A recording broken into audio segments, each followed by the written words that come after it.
കഴിഞ്ഞ 2 എക്സാമുകൾ നമ്മളുടെ probation ഓഫീസറുടെയും ICDS സൂപ്പർവൈസറുടെയൊക്കെ exam എഴുതി കുറേയേറെ അനുഭവങ്ങൾ നേടി വന്നിരിക്കുന്നവരാണ് നിങ്ങൾ ഓരോരുത്തരും. നമ്മുടെ ദുഃഖങ്ങളാണ് നമുക്ക് വെളിച്ചവും വഴികാട്ടിയുമാകേണ്ടത്. ആ അനുഭവങ്ങളിൽ നിന്ന് ഉള്ള പാഠങ്ങൾ ഉൾക്കൊണ്ടുകൊണ്ടാണ് നമ്മൾ മുന്നോട്ട് പോകേണ്ടത്. നമ്മുടെ പ്രതിസന്ധിയിൽ ഒരിക്കലും തളർന്നു പോകാതെ ആ വീഴ്ചകളെല്ലാം നല്ലതിനായിരുന്നു, അതൊരു പുതിയൊരു മാറ്റത്തിന്റെ ചുവടുവെപ്പിന് വേണ്ടിയായിരുന്നു എന്ന് മനസ്സിലാക്കാനായിട്ടുള്ള ഒരു തിരിച്ചറിവ് നമ്മൾ എന്നാർജിക്കുന്നുവോ അന്ന് നമ്മൾ വിജയിക്കും എന്നുള്ളത്, ആ ഒരു സത്യം നിങ്ങൾ ഓരോരുത്തരും ഉൾക്കൊള്ളണം.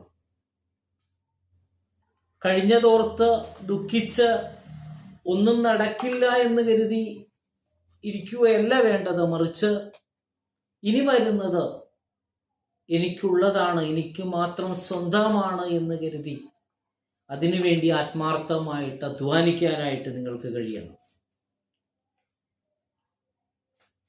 കഴിഞ്ഞ എക്സാമുകൾ എഴുതിയത് കൊണ്ട് തന്നെ, അതല്ലെങ്കിൽ ഇപ്പോഴുള്ള PSCയുടെ പല എക്സാമുകളും എഴുതുമ്പോൾ തന്നെ നിങ്ങൾക്കറിയാം, ഇനിയുള്ള കാലം ഒരു ഗവൺമെന്റ് ജോലി എന്ന് പറയുന്നത് നമുക്ക് ഈസി ആയിട്ട് നേടിയെടുക്കാൻ കഴിയുന്ന ഒന്നല്ല. നമ്മൾ വളരെയേറെ കഷ്ടപ്പെട്ട് അധ്വാനിച്ച് വിയർപ്പൊഴുക്കി മാത്രമാണ് നമുക്ക് നേടാനായിട്ട് കഴിയുകയുള്ളൂ എന്നുള്ള യാഥാർത്ഥ്യം നമ്മൾ ഉൾക്കൊള്ളണം. പണ്ടത്തെ ആ ഒരു കാലമൊക്കെ മാറി. പണ്ടെല്ലാം നമുക്ക് ക്വസ്റ്റ്യൻ പേപ്പറുകൾ, പ്രീവിയസ് ക്വസ്റ്റ്യൻ പേപ്പറുകളൊക്കെ പഠിച്ച് ആ എക്സാമിന്റെ ഒരു 2-3 ദിവസം മുമ്പെല്ലാം നോക്കിയൊക്കെ പോകുന്ന ഒരു കാലമുണ്ടായിരുന്നു. പക്ഷെ ഇന്ന് ആ കാലമെല്ലാം മാറി. കാലത്തിന് മാറ്റം വന്നു. ആ മാറ്റത്തിന് ചുവടുവെച്ച് നമ്മളും മാറേണ്ടതുണ്ട്. എങ്കിലും മാത്രമാണ് നമുക്ക് ആ ലക്ഷ്യത്തിലെത്താനായിട്ട് കഴിയത്തുള്ളൂ. പണ്ടൊക്കെ നമ്മൾ പാട്ട് കേട്ടിട്ടുണ്ട്, കാനനച്ചാലയിൽ ആടുമേയ്ക്കാൻ ഞാനും വരട്ടെയോ നിന്റെ കൂടെ. അപ്പൊ പറയുന്നത് എന്താ? പാടില്ല പാടില്ല എന്നാ പറയുന്നത്. പക്ഷെ ഇന്ന് ആ പാട്ടൊക്കെ മാറി. ഡാഡി മമ്മി വീട്ടിലില്ല എന്ന് പറഞ്ഞിട്ടുള്ള പാട്ടായി. കാരണം പണ്ട് അത് പാടില്ല എന്ന് പറയുന്ന സ്ഥാനത്ത് ഇന്നിപ്പോ ഡാഡി മമ്മി വീട്ടിലില്ല എന്ന് പറയുന്ന രീതിയിലേക്ക് മാറി. അപ്പം മാറ്റം എല്ലാ മേഖലകളിലും വന്നു കഴിഞ്ഞു. ഗീത പറഞ്ഞതുപോലെ മാറ്റം പ്രകൃതി നിയമമാണ്. അത് മാറി വരും. അത് പ്രകൃതിയുടെ ഒരു നിയമമാണ് എന്ന് പറഞ്ഞതുപോലെ പണ്ട് ഒന്നും അറിയാൻ വയ്യാത്ത എന്തെങ്കിലും ഒരു ക്വസ്റ്റ്യൻ പേപ്പർ തട്ടിക്കൂട്ടിയിട്ട് പല പല പോസ്റ്റുകളിൽ ഉൾപ്പെട്ട ആളുകൾ ഉണ്ടാകാം ഗവൺമെന്റ് സർവീസിൽ. ഇന്നിപ്പോ മാറ്റങ്ങളുടെ ശങ്കുലി മുഴങ്ങിക്കഴിഞ്ഞു. എന്തെങ്കിലുമൊക്കെ അറിയാവുന്നവർ മാത്രം അതാത് തസ്തികകളിൽ എത്തിപ്പെടുക എന്നുള്ള രീതിയിലേക്ക് തീരുമാനങ്ങൾ എത്തിക്കഴിഞ്ഞു. അതുകൊണ്ട് തന്നെ ഏതൊരു ക്വസ്റ്റ്യൻ പേപ്പർ എടുത്താലും നമുക്കതിൽ നല്ല ഉയർന്ന നിലവാരം നമുക്ക് ദർശിക്കാനായിട്ട് കഴിയും. നിലവാര തകർച്ച എന്ന് പറയുന്ന സാധനമില്ല.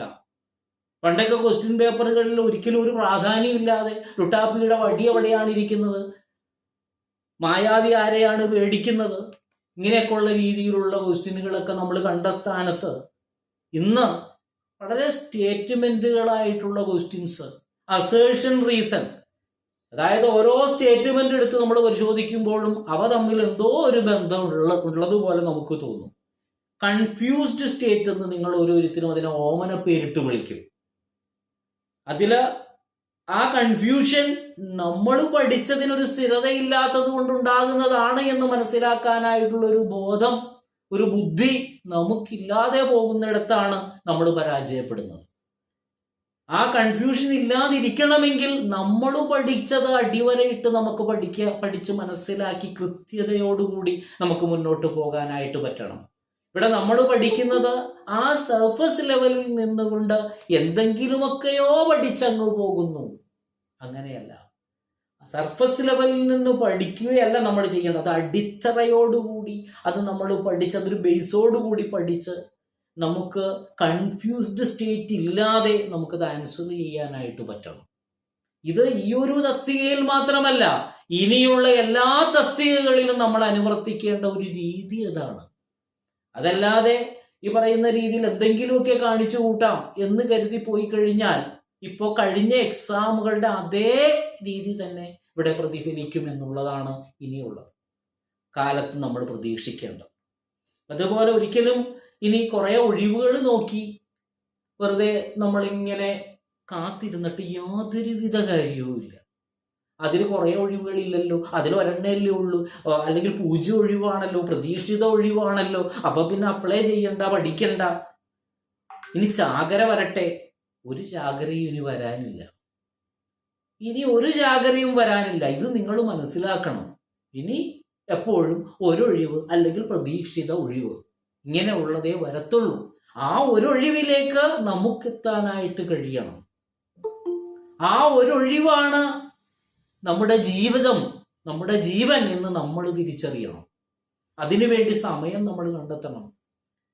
ഇതൊരു ക്ലാസിന്റെ തുടക്കമായതുകൊണ്ട് ഞാൻ പറയുവാണ്. തുടങ്ങി അങ്ങ് കഴിഞ്ഞിട്ട് ഒരു 2-3 ദിവസം ഭയങ്കര ഉഷാറാണ്, ഭയങ്കര എനർജറ്റിക്കാണ്. എനിക്ക് പഠിക്കണം എന്ന് പറഞ്ഞ് രാവും പകലും ഉരുവിട്ടുകൊണ്ട് നടക്കും. 3-ാമത്തെ ദിവസം ആകുമ്പോൾ ടയേർഡായി, ക്ഷീണിച്ചു, എല്ലാം പഠിച്ച് തികഞ്ഞു. 4-ാമത്തെ ദിവസം ഞാൻ വിളിക്കും, എന്താണോ കണ്ടില്ലല്ലോ, എവിടെ പോയി? അത് സാറേ, ചിലപ്പോൾ ഫോൺ എടുക്കത്തില്ല. പിന്നെ വീണ്ടും വിളിച്ച് 2 ദിവസം കഴിഞ്ഞ് വിളിക്കുമ്പോൾ പറയും, അത് സാറേ, അത് കുറച്ച് തിരക്കായി പോയി, അത് ഞാൻ ആ ട്രാക്കിലേക്ക് വന്നുകൊണ്ടിരിക്കുമായിരുന്നു, അപ്പോഴാണ് അപ്രതീക്ഷിതമായിട്ട് മറ്റേത് സംഭവിച്ചത്. അപ്പം അത് കഴിഞ്ഞ് അത് ആ ഒരു സംഭവമൊക്കെ പോയി കഴിഞ്ഞ് പിന്നെ അടുത്ത് ഞാൻ പഠിച്ചോളാം സാറേ. ഓക്കെ. അത് കഴിഞ്ഞ് വീണ്ടും ഒരു മോട്ടിവേഷനൊക്കെ കൊടുത്ത് മുന്നോട്ട് കൊണ്ടുവരുമ്പോൾ 2 ദിവസം കൂടി പിന്നെ ഓടും. അത് കഴിയുമ്പോൾ പിന്നെയും ഗ്യാസ് പോയി. ഇങ്ങനെ ആയിക്കഴിഞ്ഞാൽ എവിടെയും എത്തത്തില്ല. നമ്മളുടെ യാത്ര ഒരു ഗവൺമെന്റ് ജോലിക്ക് വേണ്ടിയിട്ടുള്ള ഒരു യാത്രയാണെങ്കിൽ എന്തു പ്രതിസന്ധി വന്നാലും തളർന്നു പോകാതെ മുന്നോട്ട് പോകണം. ആ ഒരു എക്സാമില്, ഏതെങ്കിലും ഒരു എക്സാമില് കാലിടറി വീണു, നിർത്തി, പഠനം നിർത്തി, നിരാശയായി, ജീവിതം മടുത്തു, ഇനി പഠിച്ചിട്ട് കാര്യമില്ല, ഇനി എല്ലാ എക്സാമുകളും ഇതുപോലെ തന്നെയാണ്, വിധി എഴുതി കഴിഞ്ഞു. ഇപ്പൊ സംഭവിച്ചത് അങ്ങനെയാണല്ലോ, അതുകൊണ്ടാണ് ഇതെല്ലാം വീണ്ടും വീണ്ടും പറയുന്നത്. അങ്ങനെയല്ല. ഒരു എക്സാമിൽ നമ്മൾ പരാജയപ്പെട്ടു എന്ന് കരുതി നമുക്ക് വീണ്ടും നമ്മളുടെ ജീവിതം ഇങ്ങനെ നിൽക്കുകയാണ്.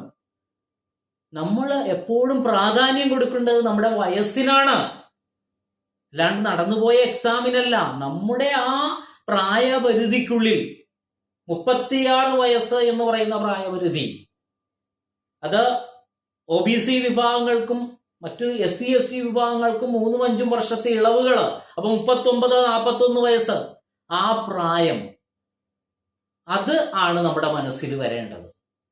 നമുക്ക് എല്ലാവർക്കും എല്ലാം കിട്ടിയാൽ പിന്നെ എന്താണോ അതിലൊരു കാര്യമുള്ളത് എന്ന് നമ്മൾ ചിന്തിക്കണം. ചിലർക്കപ്പോൾ കിട്ടും, കുറെ പേരോടും ആ ഓടിയവർക്ക് കിട്ടി. എല്ലാവർക്കും കപ്പ് കിട്ടുമോ? നിങ്ങളൊന്ന് മനസ്സിലാക്കണം. മത്സരം നടക്കുന്നു, മത്സരത്തിൽ എല്ലാവരും വിജയിച്ചാൽ പിന്നെ PSC പരീക്ഷ നടത്തുന്നത് എന്തിനാ? അപ്പൊ കുറച്ചു പേര് അതിൽ കയറും, ഏറ്റവും മികച്ചവര് കയറും. നമുക്ക് അടുത്ത മത്സരത്തിൽ പങ്കെടുക്കാം, കപ്പ് കൊണ്ടുവരാം, അടുത്തതിൽ ഓടുക. തമ്പുരാൻ സഹായിച്ച് നടന്നാൽ നടക്കും. ഇനി അതിലോ പരാജയപ്പെട്ടാലോ, അപ്പോഴും വിഷമമല്ല വേണ്ടത്, വീണ്ടും മുന്നോട്ട് പോവുക. കൊളംബസ് പറഞ്ഞതുപോലെ സെയിൽ ഓൺ എന്നുള്ളതാണ്. അങ്ങനെ പറഞ്ഞില്ലായിരുന്നെങ്കിൽ, അങ്ങ് പൊക്കോ എന്ന് പറഞ്ഞില്ലായിരുന്നെങ്കിൽ കൊളംബസ് അമേരിക്ക കണ്ടെത്തുമായിരുന്നു. ഇല്ല, എല്ലാവരും കൂടി ആ പുഴയിലൊക്കെ അങ്ങ് എടുത്ത് ചാടി അങ്ങ് തീർന്നാ പോരായിരുന്നു. അപ്പോൾ നമ്മൾ വിചാരിക്കുന്നത് പോലുള്ള കാര്യങ്ങളല്ല. നമുക്കൊരു സംഭവം നേടിയെടുക്കണമെങ്കിൽ അതിൻ്റെ പിന്നിൽ നല്ലൊരു എഫർട്ട് എന്തായാലും ഉണ്ട്. നമ്മുടെ ഇത് ജീവിതമാണ്. ആ ജീവിതത്തിൽ നമുക്ക് എന്തെങ്കിലും നേടണമെങ്കിൽ കുറേ കഷ്ടപ്പാടുകൾ, പ്രതിസന്ധികൾ നമ്മൾ അതിജീവിച്ചു കഴിഞ്ഞാലേ അത് നേടാൻ കഴിയത്തുള്ളൂ. ആ ഒരു യാഥാർത്ഥ്യം നമ്മൾ ഓരോരുത്തരും മനസ്സിലാക്കണം. ഒരു കോച്ചിങ് തുടങ്ങുന്നതിന് മുമ്പ് പറഞ്ഞു തരുന്ന കാര്യങ്ങളാണിത്. അതായത് ഇതിനിടയിൽ പറയാതെ ഇത് ആദ്യമേ തന്നെ പറഞ്ഞു തരുന്നത് അങ്ങനെ ഒരു മനസ്ഥിതി ഉണ്ടെങ്കിൽ മാത്രം പഠിച്ചാൽ മതി. അതല്ലെങ്കിൽ ദയവ് ചെയ്ത് നമുക്ക് ഏറ്റവും വിലപ്പെട്ട ഒരു സംഭവമാണ് നമ്മുടെ സമയം. വെറുതെ അധ്യാപകന് പൈസ കൊടുത്തിട്ട് ഒരു കാര്യവുമില്ല. ഞാൻ സന്തോഷത്തോടു കൂടി അത് മേടിച്ചു പോക്കറ്റിൽ വെക്കും. പക്ഷെ നിങ്ങളെ സംബന്ധിച്ചിടത്തോളം അതിനൊരു കാര്യവുമില്ല. വെറുതെ ധനനഷ്ടം, മാനഹാനി, ഇതെല്ലാം വെറുതെ നേടിയെടുക്കുന്നത് എന്തിനാണ്? അതുകൊണ്ട് ദയവ് ചെയ്ത് നമുക്കൊരു കോച്ചിങ്ങിന്, അത് എൻ്റെ അടുത്ത് നിന്നല്ല, എവിടെയാണെന്നെങ്കിലും ചേരുന്നതിന് മുമ്പ് ആദ്യം ഒരു 3 വട്ടം ആലോചിക്കണം. ഞാൻ പഠിക്കുമോ? എനിക്ക് പഠിക്കാനായിട്ടുള്ള കഴിവുണ്ടോ? ഞാൻ ആ കഴിവ് ആർജിച്ചെടുത്ത് ആ ലക്ഷ്യം നേടുമോ എന്നുള്ളൊരു തീരുമാനം നമ്മൾ ആദ്യം എടുത്തതിന് ശേഷം അതിനുവേണ്ടി എന്തു പ്രതിസന്ധി വന്നാലും തളർന്നു വീഴാതെ നമ്മൾ മുന്നോട്ട് പോകണം. ഇപ്പൊ ഈ വന്ന ആ കാലിടറൽ ഉണ്ടാകുമായിരുന്നില്ല. അങ്ങനെയാണെങ്കിൽ നിങ്ങളില്ല ആരോ പ്രതീക്ഷിച്ചു, എന്തോ ഭയങ്കരമായിട്ട് അങ്ങ് പ്രതീക്ഷിച്ചു, അത് നടക്കാതെ വന്നപ്പോൾ പിന്നെ ഒന്നുമില്ല ജീവിതത്തിൽ. അതാ ഞാൻ പറയുന്നത്, എപ്പോഴും പറയാറുള്ളത് പോലെ ഒരു പുലിയുടെ ബുദ്ധി പോലും ഇല്ലാത്ത മനുഷ്യരായിട്ട് അധപ്പതിച്ചു പോവുകയാണ് നിങ്ങൾ ഓരോരുത്തരും. മുയലിനെ കിട്ടിയില്ല എന്ന് പറഞ്ഞ് കെട്ടിത്തൂങ്ങി ചത്ത ഒരു പുലിയുമില്ല. വീണ്ടും വീണ്ടും പുലിയെ അന്വേഷിച്ചു പോകണം. ഒരു നിരാശയും ആ പുലിയെ ബാധിക്കുന്നില്ല. നമുക്കോ ഒരു ICDS കിട്ടിയില്ല, ഒരു പ്രൊബേഷൻ ഓഫീസർ കിട്ടിയില്ല, പഠനം തീർന്നു, നിരാശ ബാധിച്ചു, വീട്ടിൽ നിന്ന് ആട്ടിപ്പുറത്താക്കി, ഭർത്താവ് ത്യജിച്ചു, കുട്ടികൾ ഉപേക്ഷിക്കപ്പെട്ടു. എന്താ ഇത് സംഭവം? നമുക്ക് എല്ലാവർക്കും കിട്ടുവാണെങ്കിൽ പിന്നെ ഇതിലെന്താ കാര്യമുള്ളത്? ജയവും തോൽവിയും ഒരു നാണയത്തിന്റെ 2 വശങ്ങളാണ്. ഇത് കുറച്ചുപേര് തോറ്റാലല്ലേ മറ്റാള് ജയിച്ചെന്ന് നമുക്ക് പറയാൻ പറ്റത്തുള്ളൂ. കുറച്ചുപേര് ജയിച്ചാലല്ലേ മറ്റൊരു തോറ്റു എന്ന് പറയാൻ പറ്റത്തുള്ളൂ. അതിനാള് വേണ്ടേ? ഇതെന്താ നിങ്ങൾ മനസ്സിലാക്കാത്തത്? അപ്പൊ ഈ പ്രാവശ്യം മറ്റവര് ജയിച്ചെന്ന് പറയാൻ വേണ്ടി നിങ്ങൾ തോറ്റു കൊടുക്കേണ്ടി വന്നു. നാളെകളില് മറ്റുള്ള പലരെയും നിങ്ങൾ തോൽപ്പിച്ചുകൊണ്ട് ജയിച്ച് നിങ്ങൾക്ക് മുന്നേറണം. ആ ഒരു കരുത്താണ് നിങ്ങൾ ഓരോരുത്തരും ആർജിക്കേണ്ടത് എന്ന് ഞാൻ ഓർമ്മപ്പെടുത്തുവാണ്. ഈ തസ്തികയെ കുറിച്ച് പറയുവാണെന്നുണ്ടെങ്കിൽ നല്ല ഉത്തരവാദിത്തപ്പെട്ടിട്ടുള്ള നല്ലൊരു അടിപൊളി തസ്തികയാണ് എന്ന് പറയേണ്ടി വരും. അപ്പൊ ആ തസ്തികയുടെ വലിപ്പത്തിനനുസരിച്ചിട്ടും അതിന്റെ സാലറി സ്കെയിലുകൾ അനുസരിച്ചിട്ടും നമുക്ക് ഈസി ആയിട്ട് അത് നേടിയെടുക്കാൻ കഴിയുന്ന ഒരു സംഭവമല്ല. അതിപ്പോ ഏതൊരു എക്സാം ആയാലും ഈസി ആയിട്ട് നേടിയെടുക്കാൻ കഴിയത്തില്ല, ഇതിലും പ്രത്യേകിച്ചു. അപ്പൊ അതുകൊണ്ട് തന്നെ ദയവ് ചെയ്ത് ഒഴിവുകളിലേക്ക് ആദ്യം നോക്കണ്ട. അപ്പൊ അതങ്ങ് മായിച്ചേക്ക് നിങ്ങളുടെ മനസ്സിൽ നിന്ന്, ഒഴിവിലേക്ക് നോക്കുന്നില്ല. രണ്ടാമതായിട്ട് പഠനം, അത് ഞാൻ പഠിക്കും എന്തു പ്രതിസന്ധി വന്നാലും. അല്ല 2 ദിവസം ഓടി, അപ്പൊ അടുത്ത വീട്ടിലൊരു പാല് കാച്ചല്, പിന്നെ അങ്ങോട്ട് പോയി, പിന്നെ 2-3 ദിവസം അതിന്റെ പുറകെയായി. അങ്ങനെ പോയിട്ട് കാര്യമില്ല. അല്ലെങ്കിൽ ആർക്കെങ്കിലും ഒരു അസുഖം വന്നു, അസുഖം വന്നു കഴിഞ്ഞാൽ പിന്നെ തീർന്നു, അയ്യോ പിന്നെ എനിക്ക് മാത്രം ഇങ്ങനത്തെ പ്രശ്നമുള്ളൂ എന്ന് പറഞ്ഞിട്ട് ദൈവത്തിനെ പഴിച്ച് അങ്ങനെ ഒന്നും പോയിട്ട് കാര്യമില്ല. അത് നമുക്ക് എന്താണോ നഷ്ടപ്പെടുന്നത്, ആ നഷ്ടപ്പെടുന്ന സമയങ്ങൾ നമുക്ക് വീണ്ടും പുനർജനിപ്പിക്കാൻ കഴിയണം. നമ്മുടെ ജീവനാണിത്. നമുക്ക് ഈ പ്രായത്തിനുള്ളിൽ ആ ഒരു ലക്ഷ്യം നേടിയെടുക്കണം. അതാണ് ഞാൻ പറയുന്നത്. നിങ്ങളുടെ വയസ്സിലേക്ക് മാത്രം നോക്കുക. കേവലം ഒരു അമ്മയായിട്ടോ അച്ഛനായിട്ടോ അപ്പൂപ്പനായിട്ടോ അമ്മൂമ്മയായിട്ടോ ഒടുങ്ങേണ്ടത് മാത്രമല്ല നിങ്ങളുടെ ഓരോരുത്തരുടെയും ജീവിതം. നമ്മൾ കുറെ കാര്യങ്ങൾ കഷ്ടപ്പെട്ട് ബുദ്ധിമുട്ടി, നമ്മുടെ കാരണവന്മാര് ഇല്ലാത്ത പൈസ ഉണ്ടാക്കി സെൽഫ് ഫൈനാൻസിങ് കോളേജുകളിൽ പഠിച്ചു, അല്ലെങ്കിൽ നമ്മൾ കഷ്ടപ്പെട്ട് നമ്മൾ എത്രയോ സമയമാണ് വെറുതെ നഷ്ടപ്പെടുത്തി കളഞ്ഞത്. സോഷ്യോളജി പഠിക്കാനും സോഷ്യൽ വർക്ക് പഠിക്കാനും MSW പഠിക്കാനും ഒക്കെയായിട്ട് എത്രയോ സമയമാണോ നഷ്ടപ്പെടുത്തി കളഞ്ഞത് നിങ്ങൾ ഓരോരുത്തരും. ചിന്തിച്ചു നോക്ക്. നിങ്ങൾക്കൊരു അമ്മയാകാനായിരുന്നെങ്കിൽ, അല്ലെങ്കിൽ ഒരു അച്ഛനാകാനായിരുന്നെങ്കിൽ, ഒരു അമ്മുമ്മയാകാനായിരുന്നെങ്കിൽ, അപ്പൂപ്പനാകാനായിരുന്നെങ്കിൽ ഈ ഇത്രയും സമയം വെറുതെ കളയേണ്ട കാര്യം ഉണ്ടായിരുന്നോ? ആ കാരണവന്മാരുടെ കാശ് കളയേണ്ട കാര്യം ഉണ്ടായിരുന്നോ? ഇതിനൊന്നും ഒരു കാശ് ചെലവില്ലാത്ത കാര്യമാണ്. ഇത്രയും പഠിക്കേണ്ട വല്ല കാര്യമുണ്ടോ? MSW എടുത്താലാണോ അച്ഛനാകാനും അമ്മയാകാനും ഒക്കെ പറ്റുക? അപ്പൊ നമ്മൾ പഠിച്ചത് നമുക്ക് യാഥാർത്ഥ്യ തലത്തിൽ എത്തിക്കണമെങ്കിൽ നമുക്കൊരു നിശ്ചയദാർഢ്യം വേണം. നമുക്കിപ്പോ വൈകിയാണ് ബുദ്ധി ഉദിച്ചത്. നമ്മൾ ആദ്യത്തെ ആ ഒരു സ്റ്റേജിൽ പഠിച്ച ഉടൻ തന്നെ നമ്മൾ ചെയ്യേണ്ടതായിരുന്നു ഇതെല്ലാം. നമ്മൾ വൈകിപ്പോയി. ഇനിയെങ്കിലും ആ 36 വയസ്സ് അല്ലെങ്കിൽ 39 വയസ്സ് അല്ലെങ്കിൽ 41 വയസ്സ് സംവരണ വിഭാഗങ്ങളുടെയാണ് പറഞ്ഞത്. അതിനു മുമ്പ് നമുക്ക് നമ്മുടെ ആ ഏജ് തീരുന്നതിന് മുമ്പ് നമുക്കൊരു ചാരിതാർത്ഥ്യം, നമ്മൾ പഠിച്ചതിന്റെ ഒരു സെൽഫ് ആക്ച്വലൈസേഷൻ, മാസ്ലോയുടെ തിയറിയിൽ പറയുന്നത് പോലെ ഒരു സാക്ഷാത്കാരത്തിൽ നമുക്ക് എത്തേണ്ടതുണ്ട്. അതിന് നിങ്ങൾ ഓരോരുത്തരും ആത്മാർത്ഥമായിട്ട് ശ്രമിക്കണം. അത് മനസ്സിലേക്ക് ഏറ്റണം. അതിനു വേണ്ടിയിട്ട് സമയം കണ്ടെത്തണം. വന്നുപോയ വീഴ്ചകളിൽ ചവിട്ടി നിന്നുകൊണ്ട് ഉയർത്തെഴുന്നേൽക്കാനായിട്ട് കഴിയണം. അങ്ങനെ കഴിഞ്ഞാൽ നമുക്ക് ആ ലക്ഷ്യം നേടിയെടുക്കാനായിട്ട് കഴിയും എന്നുള്ളതിൽ യാതൊരുവിധ സംശയവുമില്ല. അപ്പോൾ ഇതില് പ്രത്യേകമായിട്ട് കഴിഞ്ഞ സിലബസ് എടുത്ത് പരിശോധിച്ച് നോക്കിയാൽ ഒരു വല്ലാത്ത രീതിയിലുള്ള ഒരു സിലബസ് ആയിട്ടാണ് കാണുന്നത്. 3, 4, 5 പേജുകൾ തന്നെ കുനുകുനുകുനാന്ന് പറഞ്ഞിട്ടിങ്ങനെ സിലബസ്, അതായത് ഒരു ലേഖനം മുഴുവൻ എഴുതിയതുപോലെ, ഒരു പുസ്തകം എഴുതിയതുപോലെയാണ് സിലബസ് എഴുതി വെച്ചിരിക്കുന്നത്.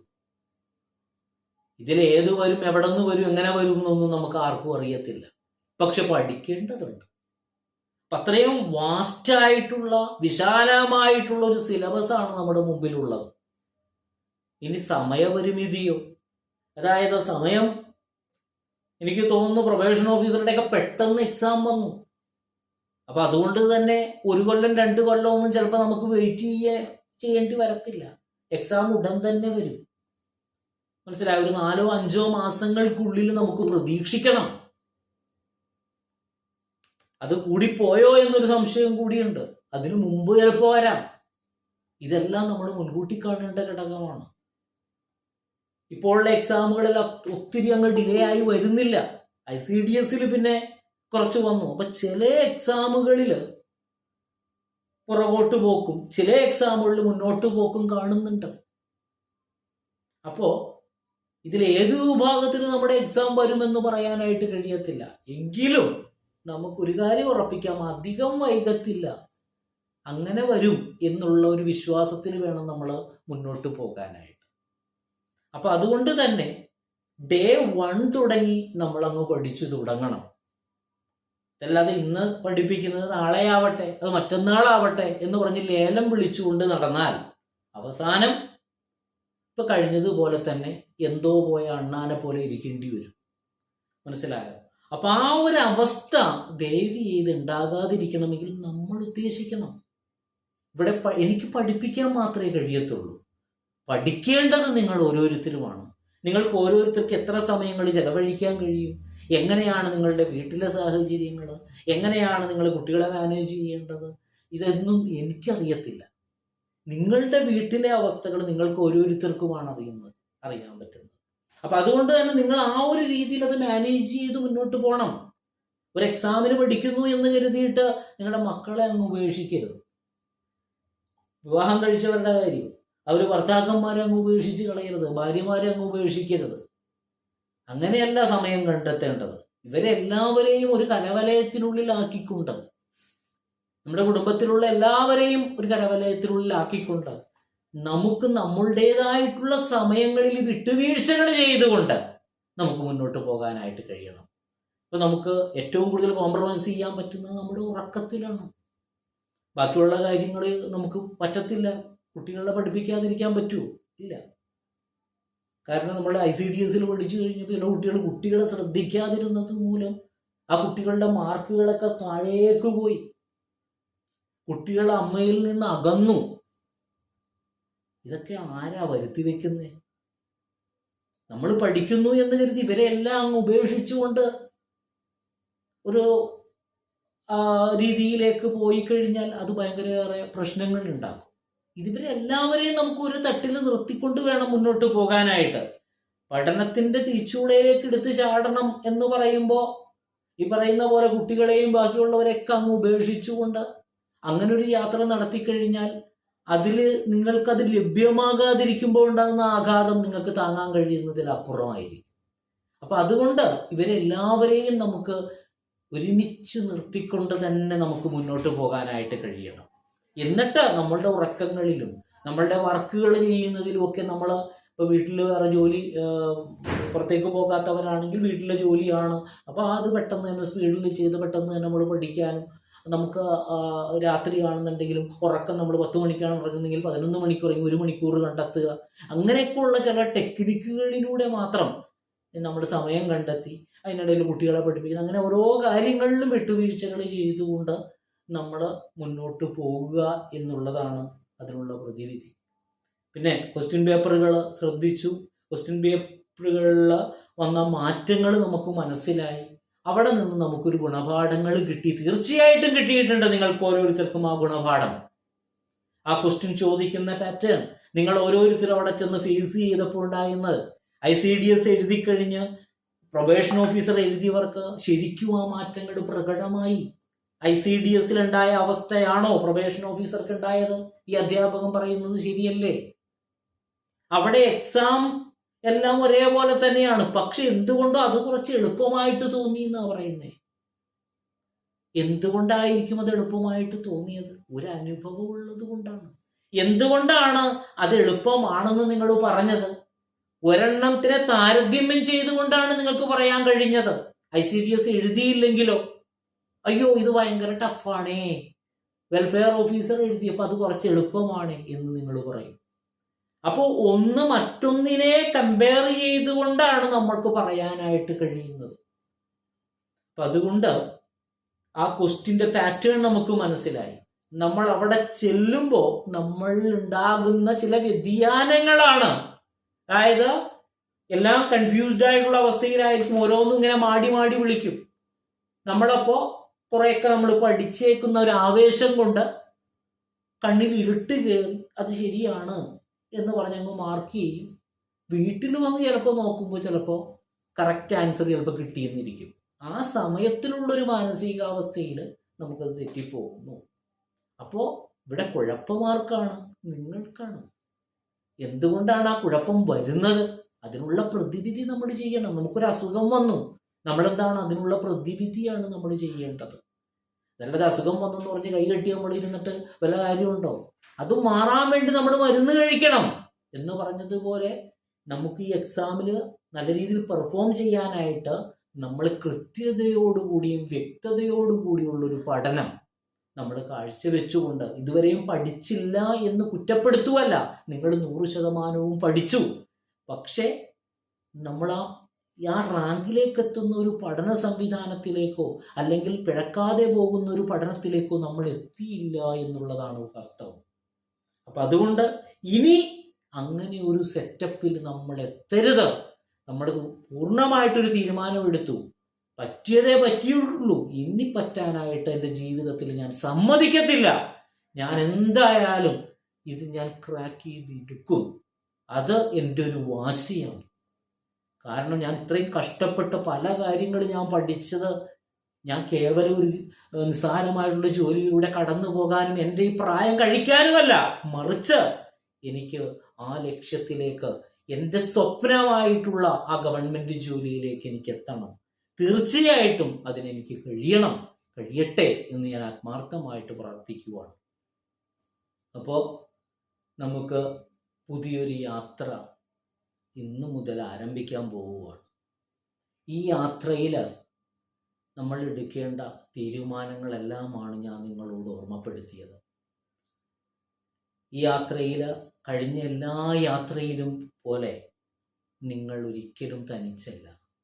ഈ യാത്രയിൽ അതിൻ്റെ ആദ്യാവസാനം വരെ നിങ്ങളെ മുന്നോട്ട് നയിക്കാനായിട്ട് ഈ അധ്യാപകനും തീർച്ചയായിട്ടും നിങ്ങളോടൊപ്പം ഉണ്ടാകും എന്നുള്ള കാര്യം വളരെ ആത്മവിശ്വാസത്തോടുകൂടി നിങ്ങളെ ഞാൻ ഓർമ്മപ്പെടുത്തുകയാണ്. അപ്പം അതുകൊണ്ട് നിങ്ങൾക്ക് ഒരേ ഒരു ഡ്യൂട്ടി മാത്രമേ ഉള്ളൂ, പഠിക്കുക, പറയുന്നത് പോലെ പ്രവർത്തിക്കുക. പറയുന്നത് അനുസരിക്കാനായിട്ടുള്ളൊരു മനോഭാവം തീർച്ചയായിട്ടും നിങ്ങൾ ഓരോരുത്തരും കാണിക്കണം.